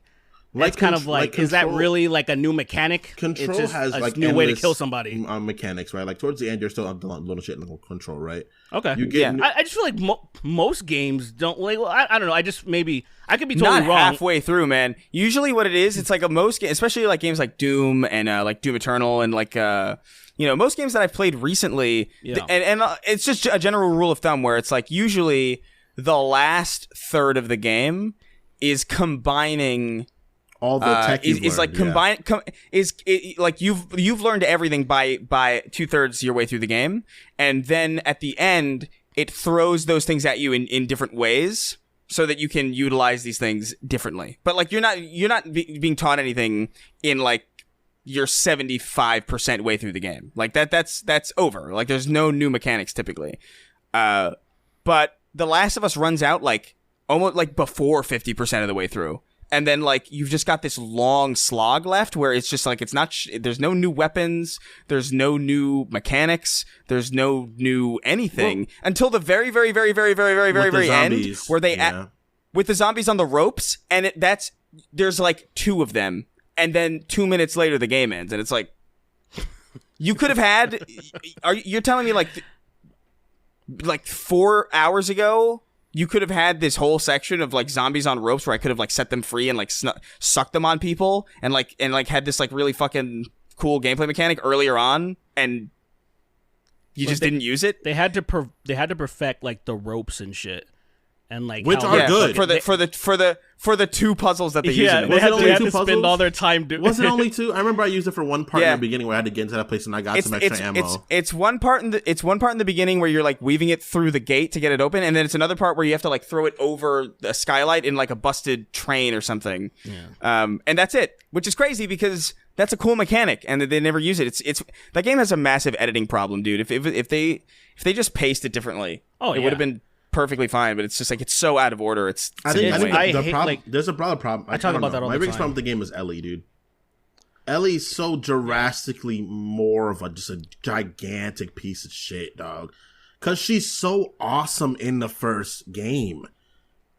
Like I loved her. I was like, she's great. Like she's a hopeful young kid, you know. She's fine. She's great. She's great in one. She's the best character in one. She's really well acted for sure. But I didn't have any problem with her. I just didn't. She wasn't very. To me, honestly, the only memorable thing is I like Joel. I just like because I'm like, I feel like I'd be that guy someday.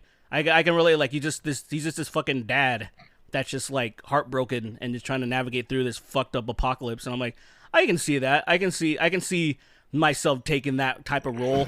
And me like wanting to be a parent someday. I feel like man, I can kind of relate to that in somewhat. And even like the choice that he makes at the very end, I'm like, how fucking selfish and fucked up was that? But I get it, you know. It's just like I get it. I kind of it made sense to me to where then I just like I couldn't enjoy him at all in the second game, which that was the only thing I was kind of interested in. So I understand. I understand his decision. I vehemently disagree with it, but his decision is very understandable. It's like, oh yeah, like you know what, like fuck this. That's because he's a good character. Fuck this. Fuck everything. And most people, and you think about most people, like when it comes down to it, in people's family, they're selfish as fuck. That's true. Like it's just that's why it was a very real fucking thing.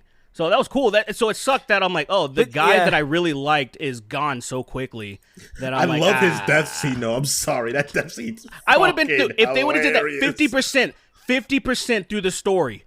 I would have been totally okay. He was in half of the game. Cool. I would have been totally fine. I can do it half. I can do it half. They did it too quickly. And it was just like I agree. Like I think there's parts of I don't know. The Last of Us is weird because it's like I feel like I don't know. Like they save the world and then what? It just goes back to.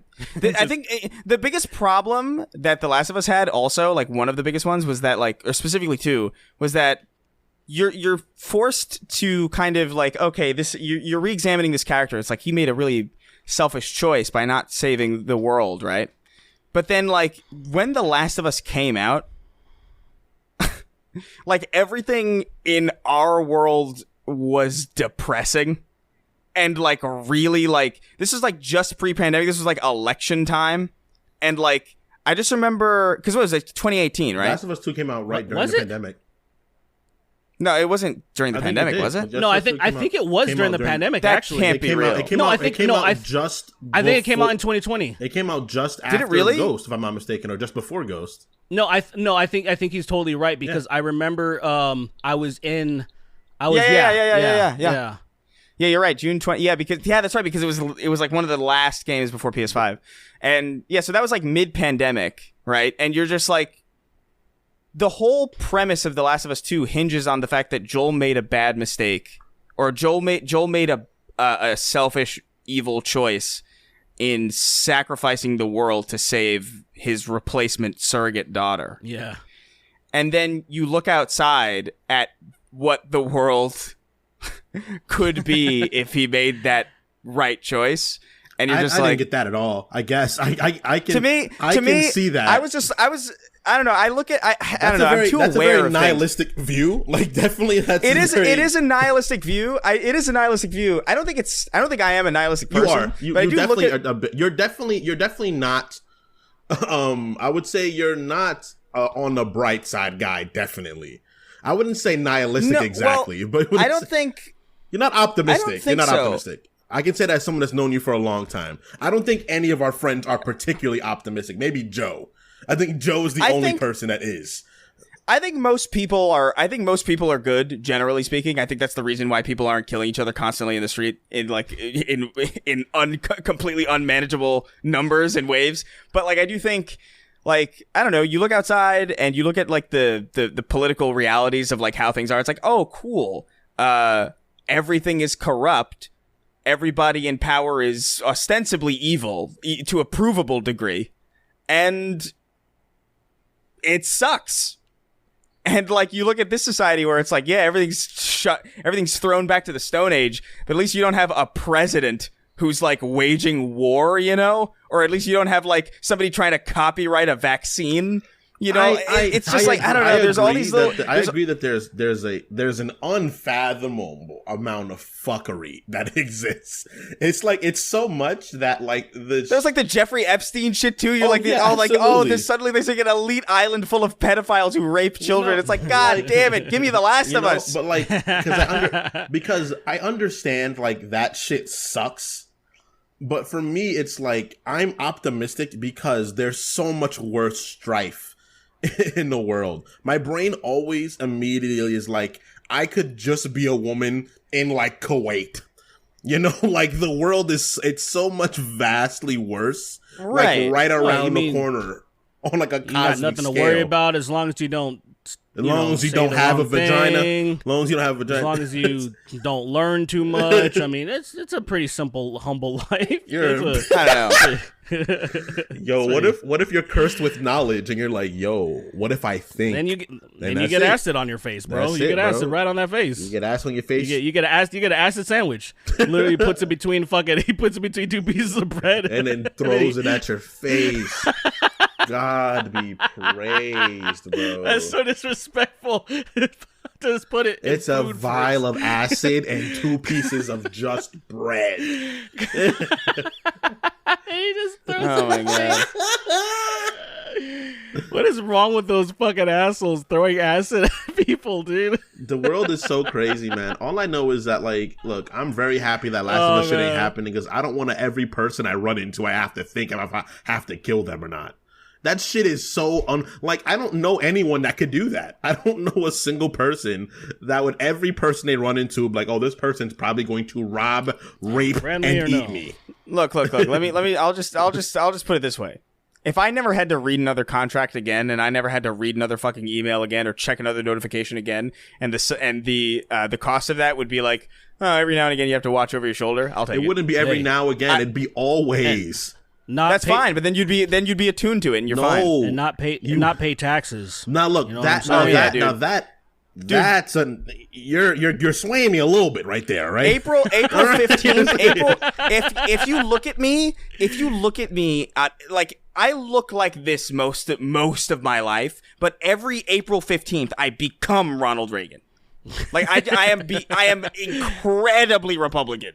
phenomenal. He's like, wow, maybe we shouldn't help anybody. maybe everything's fine if things are bad. Yeah. Everything's gonna be fine. Everything's gonna trickle down for some fucking reason. Yo, I said dude, so. if I ever agree with Ronald Reagan, fucking mummify me, bro. Put me away. Seal me away with specifically magic. on taxes. No, seal me away with magic, I wouldn't bro. go planting crack on black people, Yeah. But come on, man. No, he didn't do that. The drugs. CIA did it. What he did is he enforced the laws. No, he did that. He did that personally. He enforced the laws that would do it. You didn't see that famous footage? There's footage of him specifically going door to door, like choking people out and then putting crack on them. And it's like, yo, why is Reagan so good at fighting, bro? There's footage of there's old school black and white footage of Reagan in Harlem throwing crack into people's mouths. Could you imagine there's videos of Reagan wrestling down black men to the floor, putting drugs on them, then calling the police? There's videos of Reagan doing this type of fucked shit, but it's like Charlie Chaplin style footage. That's like, why is this footage this old? But that's modern day Ronald Reagan. Is this from the past or the future? Well, that's why they could never convict him, because everybody was too confused by it. Right. He did that. He's still alive, by the way. He's still alive, by the way. Anyway, don't say that. Ronald Reagan? Yeah, he's still alive. Don't believe the hype. He's sitting on like a throne, like under the White House, just being like, "Are the he's just waiting? Are the blacks he's gone waiting. yet? He's waiting like he's like Palpatine in Rise of Skywalker. He's coming. He's like, "Are the blacks? How weak are the blacks? Not weak enough yet, sir." He's gonna show up, and then there's gonna be these giant fucking credits in the sky, like just out of nowhere. It's gonna say somehow Ronald Reagan has returned, Bro, and then it's just gonna get fucked up, dude. Somehow. Somehow, it for real like says somehow, like for dude, nigga, real. fucking Poe was like even like somehow he returned. Like, anyone want to figure out how? They straight up said somehow. I watched that movie again recently, I guess, and it says somehow Palpatine returned, and I'm like, that's such good writing. Who That's such good said writing. that? It's so they didn't bad. Even say, they could have said through the dark manipulation of the Force. They could have made up anything. They could have said anything better. That's why it's so good. Kathleen Kennedy needs to get jumped, bro. So little of a fuck that that's good. It is crazy to me that they got away with that. Well, they didn't get away with it, obviously. The fact that they did that and went through with it, like, because I think they were betting on, you know what, people don't really care about the how as long as what we get as a result of the how is cool and they good. Must not which know I think Star is Wars fans. which I think I kind of think they're probably kind of right. Not with Star Wars fans, bro. I think they would. No, if you got Red Letter Media would not exist. No. If you got somehow Palpatine returned, and then you got a movie that was genuinely better than Empire Strikes Back, I don't think people would care that much, because there were people who were like, all right, well, that was a lame justification, but we got an amazing fucking story. We got great characterization, and we got the best scenes in Star Wars history out of this fucking movie. I disagree. That is how most people will operate. That context is it's potentially good. But what happens is, the biggest problem with that is that it's Palpatine again. The whole entire point of Palpatine dying, that is Anakin restoring balance to the Force. It's a lot of lore that goes before it. That's why no matter what, it doesn't make sense. No matter what, it would not fit. And Star Wars fans would be like, "That's fucking dumb." Oh no, yeah, I think the choice is stupid and wrong and objectively terrible. But in the context he was saying, I think it's kind of like, let's just say that you were being tortured, right? Like in Guantanamo Bay, and then they take a break and give you a glass of water, and it's like the most refreshing thing ever. I feel like that's what that movie would be. You were it was so shit, the other movies, that this is so refreshing. Even though it doesn't make sense, it's still like, wow, that was still really fucking good compared to the other shit they gave us. It reminds me of like even just Halo, where like Halo Infinite starts and you're like, how did we get here? I don't care, because it's way better than where the fuck we were. You know, like I don't give a shit, because what we're getting is way better than what happened before. And it's like, you know what? If you got to make a leap in logic to get here, I'm fine with it, because what we're getting is like better than what it would be if you followed that logic train. And I feel like that's how people would have reacted if they had a good movie on their hands, but they didn't. And also, it was so bad. That last movie was so bad that people like like The Last Jedi is considerably better. It is. That's what's crazy. Like considerably better. The Last Jedi because sucks. it's movie's yeah. The Last garbage. Jedi. Well, The Last Jedi sucks specifically because of what it does to certain characters. As a movie, it's fine. You know, it's definitely like it's serviceable. It's actually a film, unlike the last one. That fight scene in The Last Jedi is so bad, bro. No, like, but it's a fight scene. It's a fight scene that happens for a reason. That's and there's true. like lead up to it. It's a bad scene. Oh, go ahead. No, well, I'm just saying it's like Amazing Spider-Man 1 is not a particularly good movie. It's like fine. It's an okay movie because it's like a sequence of events and it's a story and it makes sense. Amazing Spider-Man 2 is a terrible movie because it's none of it connects. It's just a bunch of Spider-Man scenes like thrown together and like loosely connected by like a string. And that's what that last Star Wars movie is. It's not a movie. It's not a story. It's just a bunch of Star Wars scenes loosely tied together by some loose justification. Oh, Palpatine is back. Oh, a dagger will help you see. They fell in the sand and then they found that shit. Like that is I can't believe like dude. The Rey. Come on, the Rey using lightning, bro. The Rey using light, dude. There are so many moments. Look, for me, the moment that movie fell apart for me, that series, is when Rey used the Jedi mind trick. That is the moment. That is at that moment the trilogy was already done. I was like, is that Force Awakens? Yeah, that was like, this is dumb. There is no there. That's not how. That is the Jedi's lightning. That is like that technique for them, where it's like, this is master shit. This is like Ahsoka Tano couldn't do it. Anakin Skywalker wasn't even good at it for a while. The plot device character, you know? And then this bitch did it. Just being strapped up. I find it really strange, and maybe it's because people just see it as a sexist term. Because I'm like, how do you not consider her a Mary Sue when she does shit like that? Yeah, and then also when she even a wounded fucking Kylo Ren, I still feel like should have been able to beat her. Yeah, absolutely. Because that motherfucker is training like he's been doing this shit, but he still gets beaten. I legitimately thought Luke was finally gonna get off his ass after fucking what's his name got killed after Han Solo got killed. I think he was finally gonna get off his ass. He's like, oh, I'm such a retard. Like, I can't believe I've just let this happen. And then he was gonna just whoop his ass, whoop Kylo Ren's ass. Everybody was gonna stand and applaud. And then, hey, we got a movie here. We got some. That's main character syndrome. The whole thing where it's like, oh, Rey was able to beat Kylo Ren even though Kylo was fighting his whole life. To me, that reminds me of like Dragon Ball Z, where it's like it makes zero sense that Goku should be able to beat Vegeta in the Saiyan Saga. It does not make any fucking sense. Vegeta is a child soldier who's been training in the military, fighting to the death. You're right. Goku also is a trained warrior. He's a trained warrior as well, but not Goku's the same fighting way. in like absolutely. Yeah, but Goku's fighting in like karate tournaments. Vegeta's a child soldier, dude. Yeah, it makes no fucking sense. Specifically to conquer, and he was significantly. How about Gohan, the half Saiyan, beating Cell with one hand? Like that's. That is the Gohan thing, absurd. The Gohan thing is different. The Vegeta thing and the Goku thing are one parallel. I think that is way more absurd than a half Saiyan. A half Saiyan, not even full blood.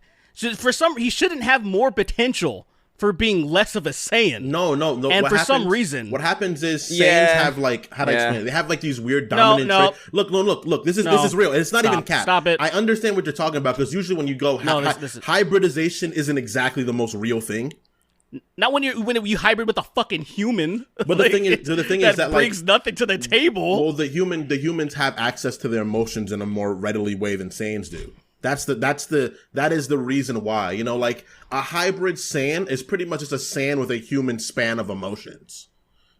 I mean, I've seen Vegeta get way more emotional than any human on that fucking planet. I mean, you know? I mean, Vegeta crying, crying. Dude, why? Why can't I do it? He's he's crying and gets shot in the fucking heart or whatever by a jizz laser. That shit was hilarious, bro. When dude, he's been done so dirty. Like, he's been done so dirty, man. When Frieza kills him in the middle of him talking, that is the most disrespectful moment. Look. Vegeta, he's crying too. I dislike Vegeta. All right, especially towards the end of the series, I don't like Vegeta. I gain a lot of respect for him because I respect his sane pride thing. But when he gets beat up by 18 and she laughs at him, and they leave him there, and he flies off sad, and Trunks goes and sees his dad in a crater, he's like, "Damn, that's my dad, bro." I not only lost to a woman, but a fake woman. That's a toaster. but the thing about Rise of Skywalker, there's so many problems with that series. Like yeah, we don't even have to. They could have just done better, bro. I feel like I just got to say this. I feel like we rehashed a couple of different episodes by talking about Last of Us Part 2 and Rise of Skywalker. And you know what the problem with both of those things are? They're both women. Oh my god! All I'm saying, bro. I mean, goddamn, it's hard. It's hard to argue with that, dude. All I'm saying, look at literature, bro. All I'm gonna say this: you guys don't know much about Dune. Every single problem in the Dune series is the Bene Gesserit's fault. What are they? Organization of women. All I'm saying, bro. But is it purposefully, or does this shit just like people? It's just such a bad coincidence. I mean, and obviously, I'm gonna say it's a fucking ladder. Like, I think these are just really terrible coincidences. Unfortunately, Rey could have been. I think women are evil. Rey could have been.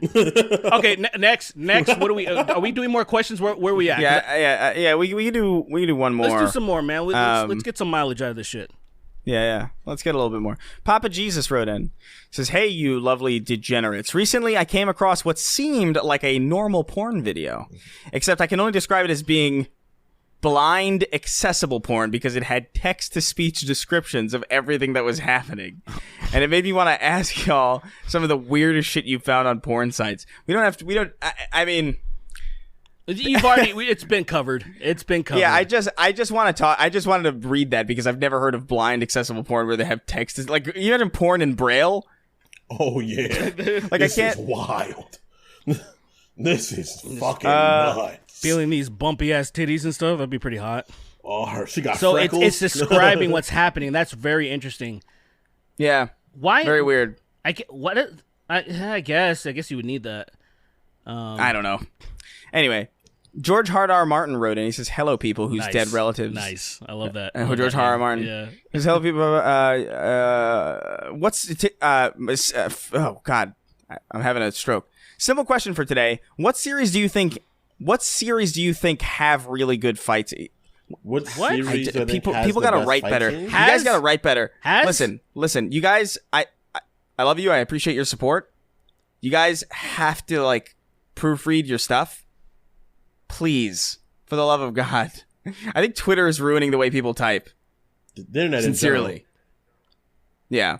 But anyway, what series do you think has really good fight choreography? My go-to series are the Raid films. Yeah, the Raid films are pretty fucking insane. That's borderline unbeatable. I gotta say, man, I think Raid 2 is the scenes are better than the first one, which is fucking insane. Raid 2? Raid 2 is crazy. Raid 2 is certainly better than 1. Raid 1 is a more easy digestible story because it's just like, oh, we're raiding a building. Oh, now we gotta get out. It's a very simple concept. It works really well. But Raid 2, it's a little more, there's more of a story to it, but the fucking choreography is mind-boggling. Like if I just want to tell people, look up Hammer Girl. Oh, and yes, dude. Bat guy, and Batman. Batman. Dude, that scene. I remember watching this. I think it was in 2015. I was fucking sweating. This is because of how it was so intense, and the choreography with this shit is so nuts, man. And you hear about they take weeks to do these things, bro. They take time. The scene where he hits the guy with the baseball that's just talking to the first dude. That scene is so abrupt, and then he proceeds to dismantle him, and it's like, yo, this is bananas. But that's the pinnacle. It used to be Tony Jaa's films. Tony Jaa, great. But like those Indonesians, or I think they're in Indonesia.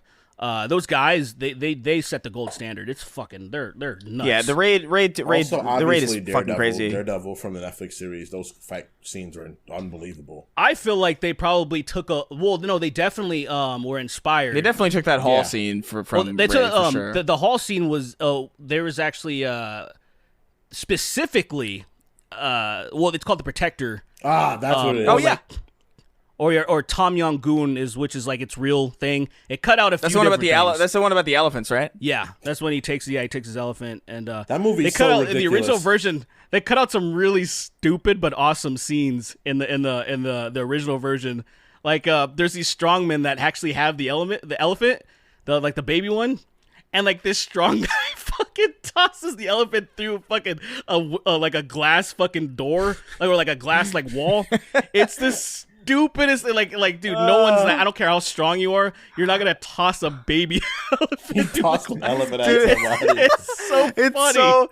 It's so that movie's awesome. It's great. That fight when he's going up the staircase in that big like that hall, and then there's the one where he breaks everybody's back. Dude, he breaks probably like 70 people's fucking arms and bones and just everything. It's so fucking dumb. It's fucking ridiculous. That was such a fun. That was a fun movie. I think, I mean, Daredevil also has some pretty good ones. I think, the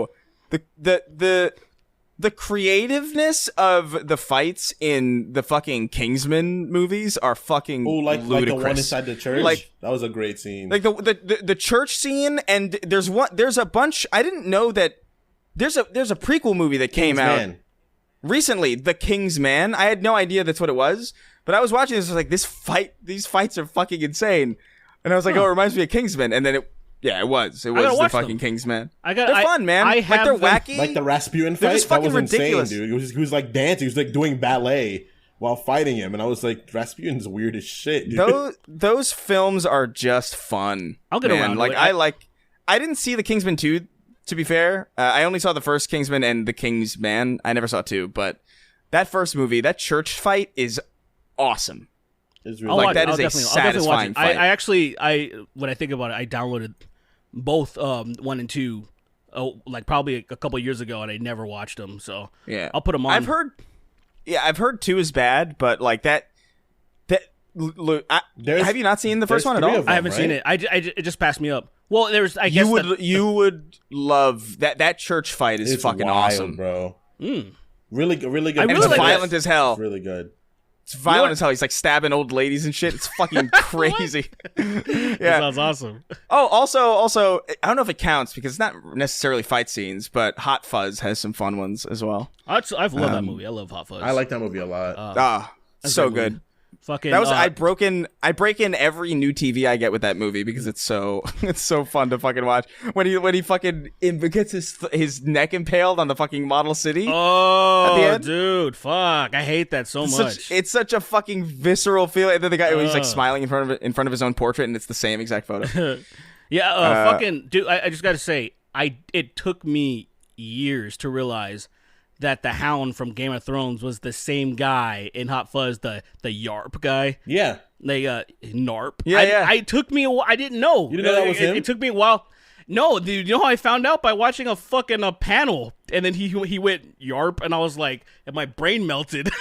You were like, what I haven't seen Hot Fuzz in a while. So I didn't really think of any connection. Then I was like, oh my god, it's the same guy. That's great. That's good shit. Yeah, it is great.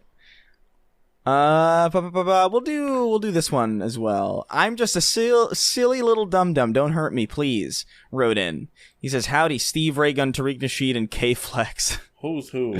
That's right. Wait. That's right. He called me Steve Raygun. I remember that. Oh, am I Tariq Nasheed? God, I don't know who's who. I mean, maybe you're K-Flex because do you like? Because K-Flex is his alter ego, right? Yeah, K-Flex is his wash your ass. Wash your ass. You gotta wash your ass. I can't stand Tariq Nasheed, bro. I can't stand it. I've listened into one of his like things on freaking Twitter. Like he has like the spaces. Yeah. And I've been blown away by this. Is his audio still completely terrible fucked? audio? Yeah. But it's just like I love that. This guy is insane. I miss him, dude. I kind of want to like go back and rewatch like his VidCon rants and shit. 'Cause that was so fun. Oh yeah, that was so fun. They were fun. Anyway, this guy writes in. He says, "If you could write a sequel to any book series in existence, what would it be? I'd make it the last book of Game of Thrones and make it exactly like the last season of the show." That's so disrespectful. That is really disrespectful. Oh man. I would make a final series of Unfortunate Events books, and it would be like all of it was a dream and none of it made. That's so disrespectful. None of it mattered at all. Yeah. I feel like that would be my goal with this. Like, why would I don't give a shit. What, you know? I would like the idea I would like to see the world of Middle Earth like in the future, like further along than now. You mean Bright with Will Smith? It wouldn't be the same. Yeah, it wouldn't be the same.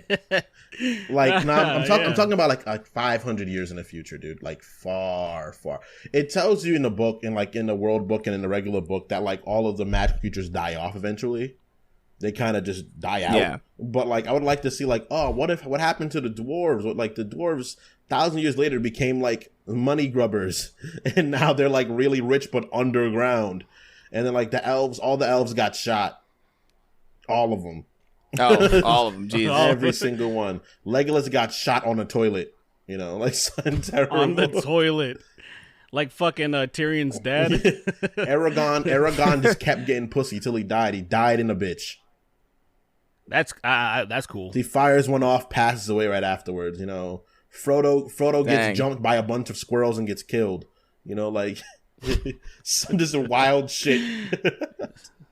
But yeah, I would definitely like to see like what happens afterwards, and like, oh my god, no, I'd write the end of the Dune series. Dune doesn't properly end.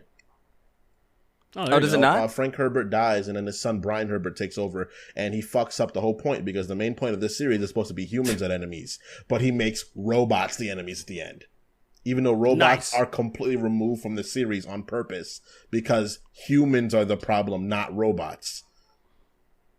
It's really funny. Disrespectful. That's his son. That's so sad. That's his son too. That's like when fucking Miyazaki, the anime guy, the Studio Ghibli guy, when his son made that 3D Studio Ghibli movie. I didn't see that one. Did that actually happen? Nobody. Yeah, it's real. Yeah, and even his dad was like, he disowned him. This ain't it, Ultimate man. dishonor. He just fucking makes him. That must be frustrating. It must be frustrating to be like, you work your whole life to achieve something, and then your fucking kid just comes in and he fucks it up so bad. It's dangerous, bro. Man. It's dangerous. You see shit like that happen a lot. People for some reason people have this idea where they think like, if your dad's good at this, you can do this too, and it's like, no, son, because your mom's bad at this, and so are you. You're not all me. You're part your mom. I'm me. I'm me without your mom. And you're me. You can't do this. Mom. You're compromised. You got to find something that both of us are good at, and maybe you'll be all right at it. Maybe. Sorry. Maybe. Yeah, the fuck that, man. Even that's not. Kids should not automatically inherit shit like fucking like it's some goddamn fucking monarchy. Bro, like that's not a good idea. They shouldn't, but they do. Has 6 books. No, wait. What? There's 7 books actually. Sorry, there's 7 books. What are you talking about? Dune. Jesus Dune. Christ. There's 7 Dune. books, right? Oh. There's Dune, Messiah, Children, Chapter House.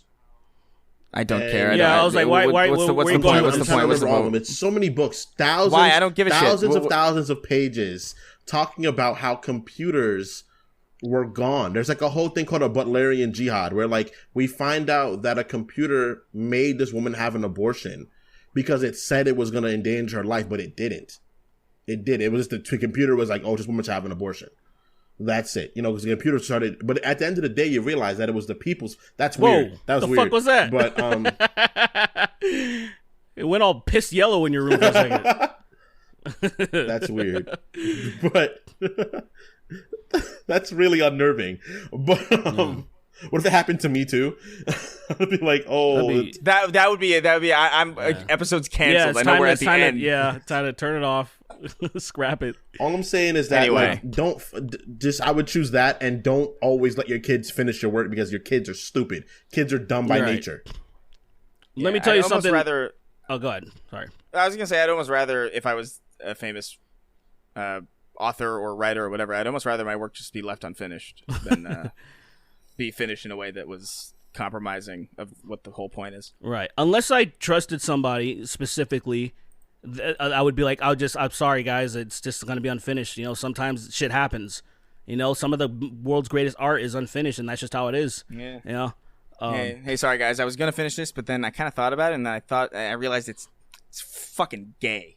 So I think I'm done. I could never let my kid finish something because my kid's half a woman, and I can't trust it. So are you. I know. But I'm me. At least I know me. I don't know what's going on in that thing's head. It's half a woman. That's excellent. All right. That's about what we should probably call. It's fucking. Yeah. Thanks for some good books, some good revisions, I guess. Yeah. It's so that'll terrible. be the end of our show. Thanks for stopping by our little show. If you liked what you heard today, consider supporting us over at patreon.com. /the Snark Tank. $1 a month gets you early access to every episode and access to bonus solo episodes. $5 gets you a question read on the show. $10 gets you access to our Discord server. That's one payment in, you're in for good. And $25 gets your name dyslexically read here at the end of the show. But one thing I would ask, if anybody made it this far, if you're going to ask your questions, please just be pithy with them, and also just write them not so formally that it feels like you're writing an essay, but pay attention to punctuation and shit, because a lot of these are like run-ons and like my eyes glaze over when I read them, and I'm just like, you have a higher likelihood of getting selected if I can make out what the fuck you're saying. Anyway, you want to count me down? 3, 2, 1. Fecal facial fiesta. Ezra Miller, the Scourge of Hawaii. Totally not an FBI agent who was definitely not placed here to monitor Sweeney. Obi, won't you blow me? That's fucking funny. That's funny.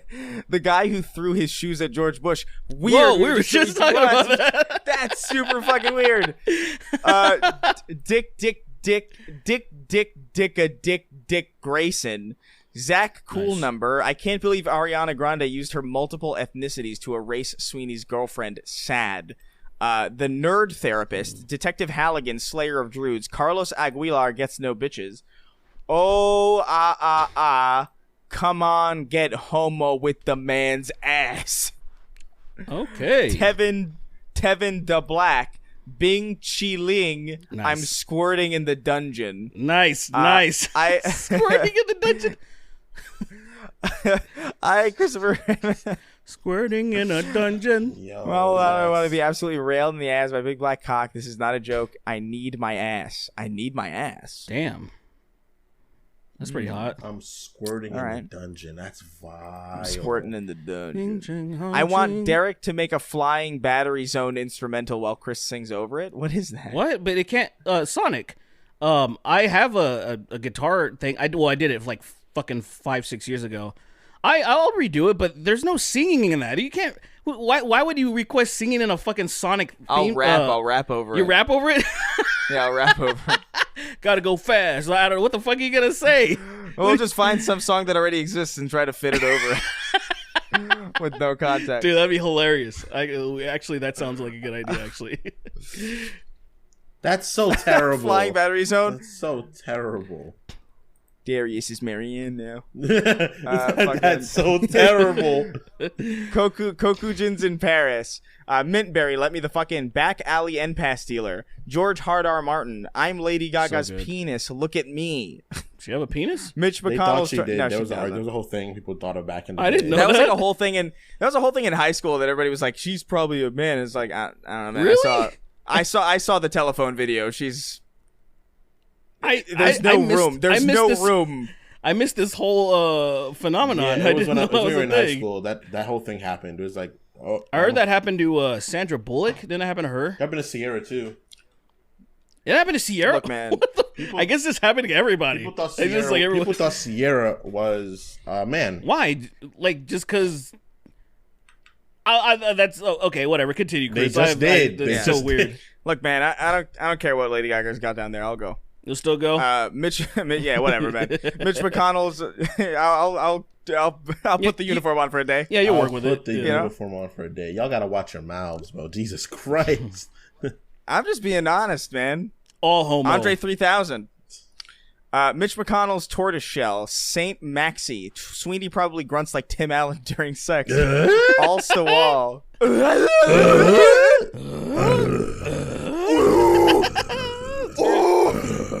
I love that fucking. It reminds me of Joe Rogan when he's doing the impression of the gorilla. Oh. Yo, he's so dude, that fucking shit's funny. crazy. That shit's crazy. So funny, I love it. Like first you do Hank Hill like, oh, I'm about to bust, and then you go, That's like I'm a good about to combination. bust. I love that. I love that line, and it pisses me off that it isn't used enough in anything. Like there's a line that exists of Hank Hill saying, "I'm about to bust," and then nobody uses it, and it's like, what's wrong with people? I'm about to bust.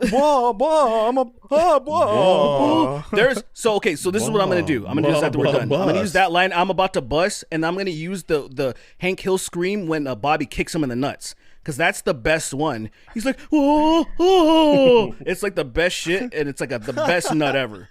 I'm going to get it done. Hank Hill kicked in the testicles. Yeah, when Bobby Hill kicks him in the nuts, it's the best. Like it's so dramatic.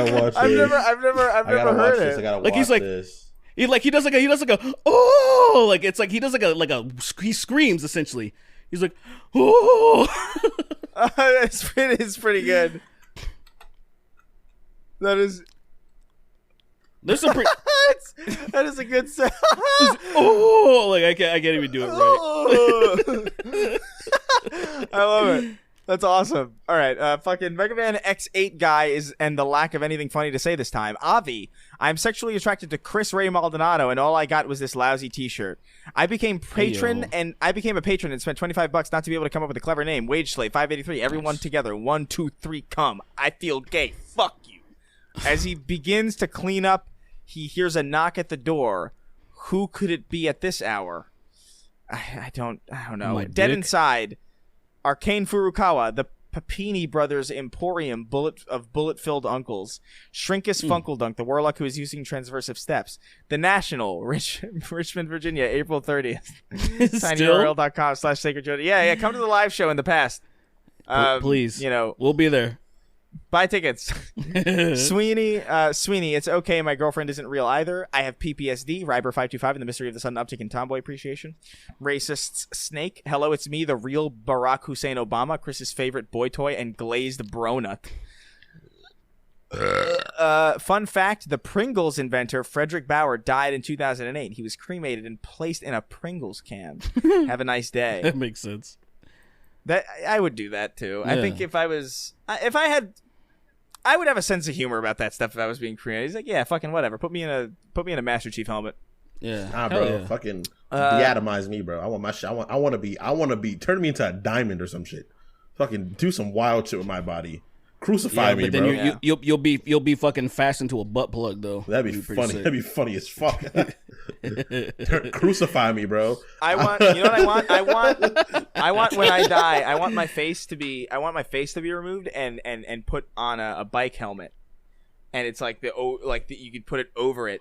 And then it's like this really stretched out version of my own face on somebody's bike helmet. Yeah, I wanna curse myself, cut my face off, make it like The Mask, so someone puts my face on and they become me in the future, and I live through them. I live eternal. So stupid. Turned into the Sweeney. I'm back. I'm back. It's not even all that magical. It's just you. You're still just as vulnerable, but it's just you. I just usurp people's will. That's it. For vast times in the future, just time and time again. Like there's an alien race like billions of years later, and they're like, I wonder what this is. They put it on, and I'm there then. And I'm like, ha ha ha ha ha. I'm eternal. Smash Part 3, man. Let's get it written up. Tell him Steve Dave. Antiphus Maximus, who deleted Putin's scrotum. God is dead because Amber Heard killed him. John Strickland, the unfortunate naming of NBA coach Steve Kerr's son. Big Boo Limpy Sniggins, parentheses, Lil. Page 2. Mercs 1889, Downey McFrowny. If I had a nickel for every time Chris was on a podcast talking about if alien fucking is bestiality, I'd have 2 nickels. I came looking for a man's butt. See, I know who you are, Chris Handsome. Let's go. The First Church of Keith David now accepting donations. Gun control is used to disarm black people. For real, I'm serious. I mean, that's just a statement. Think about that. Damn. Think about This nigga wants to go hard in the paint on that shit. Yeah, man. This shit doesn't work, to be honest. Gun control? Drunken Doulahan. Nothing works. There's too many of them. Not There's too many. There's here. There's like 8 guns. Probably like. I mean, No one's using that, Chris. Yeah, I can't. No one's gonna use that. But those are real. It's a hunting rifle. Yeah, it's but real. who's gonna? You can assassinate a whole president with it. The Drunken Doulahan, Pre-Roz, Breaking Benjamin Shapiro, Come Man, The Man of Come, Blake896, Fucking Kill Me. Hey Boss wants Sween to know that his taste in movies is bad, and Shang-Chi was mid AF. Shang-Chi had really good fight choreography, bro. I don't care what anybody says. Shang-Chi. Stop. You guys know when you hear something crazy? Being chilling in fact means big chilling. Shut up. No, it doesn't. Does. Ryan Lucchesi, Ethan Teague, Sloshy Scout, never gonna make you cry, never gonna say goodbye, never gonna tell a lie and hurt you. Wow. Help, my penis is an anti-Semite. What the fuck? So that means you can't get hard for Jewish people? You can't get hard for Jewish women, I guess. Man. You can't. And this girl's Jewish. That sucks. I mean, I can't either, but I wouldn't say it's anti-Semite. I mean, I definitely can. But like, Amen. Yeah, what's that supposed to mean? I can't. Oh, you're trying to get some. You're trying to get some of the Jew titties. No, not really. I can't. Not really. I can't. I know I can't. Hard hat skydiver. Alaskan oilfield trash. Marcus Shorten. Game Controller 25. Nikki Ziggy. Murderous Ended. I almost got hit by a Ford F-150 the other day. The cabin was so fogged up the boys couldn't see. Part of the story is true. Nice. Lobotomized Jesus and his merry band of figure naggots. The schizophrenic man yelling about Galaxy Quest on the street that's starting to make weird amount of sense. Remember our I can't read this fucking name. But evidently you don't care because you're still here. So I'm just going to continue not to read it correctly. I'm sorry. Like, I don't know what the fuck I'm seeing. There's so many of these, like Viking, characters here. There's, like, A's with 2 dots over it. There's, like, a O with a line through it. I don't know how to pronounce half this shit. Sounds Norwegian. Norwegian? Yeah, I don't know. I'm sorry, man. Norwegian? The only stick I touch while driving is my penis. Parentheses, I masturbate while driving. Hiroshima spicy mushrooms wasn't an escalation, but a brief moment of levitation. Sweeney's clown pussy goes honk honk. Come inside my tummy. Jackson Absage, Badly Brave, Hugger Derek, the movie theater manager, Aetherian, Chris hunting ass, all hands on deck. Please set aside my donations until there's enough money to send Kings to a public speaking cast. Goddamn. Melphis 1, Warlock's Hexblade Supremacist, Richter 86, and as always, the King of Haphazard. Long may he reign. Thank you all for your support. Yeah, I mean, I'm gonna check out this fucking Evil Dead game because I want to know what it's about. I didn't even know there was an Evil Dead game. Yeah, it just came out. Apparently, it's pretty fun, but yeah, it's only the thing that sucks though is like on PC, it's only on Epic Game Store, but gay. But I know it sucks, but I have a press account for Epic, so it's just free. Oh, cool. But like, yeah, it's convenient for me. Except even though that's the case, I still never log on to the Epic Game Store. This is the first time in years. There's just hundreds of free games that I have there. Damn, waste. But you right there? Yo, guys, did you know that Bing Chi Ling in fact means big? all right, we're done. All right, we're done. Fucking piece of shit. It's over. We're done. Bing Chi Ling.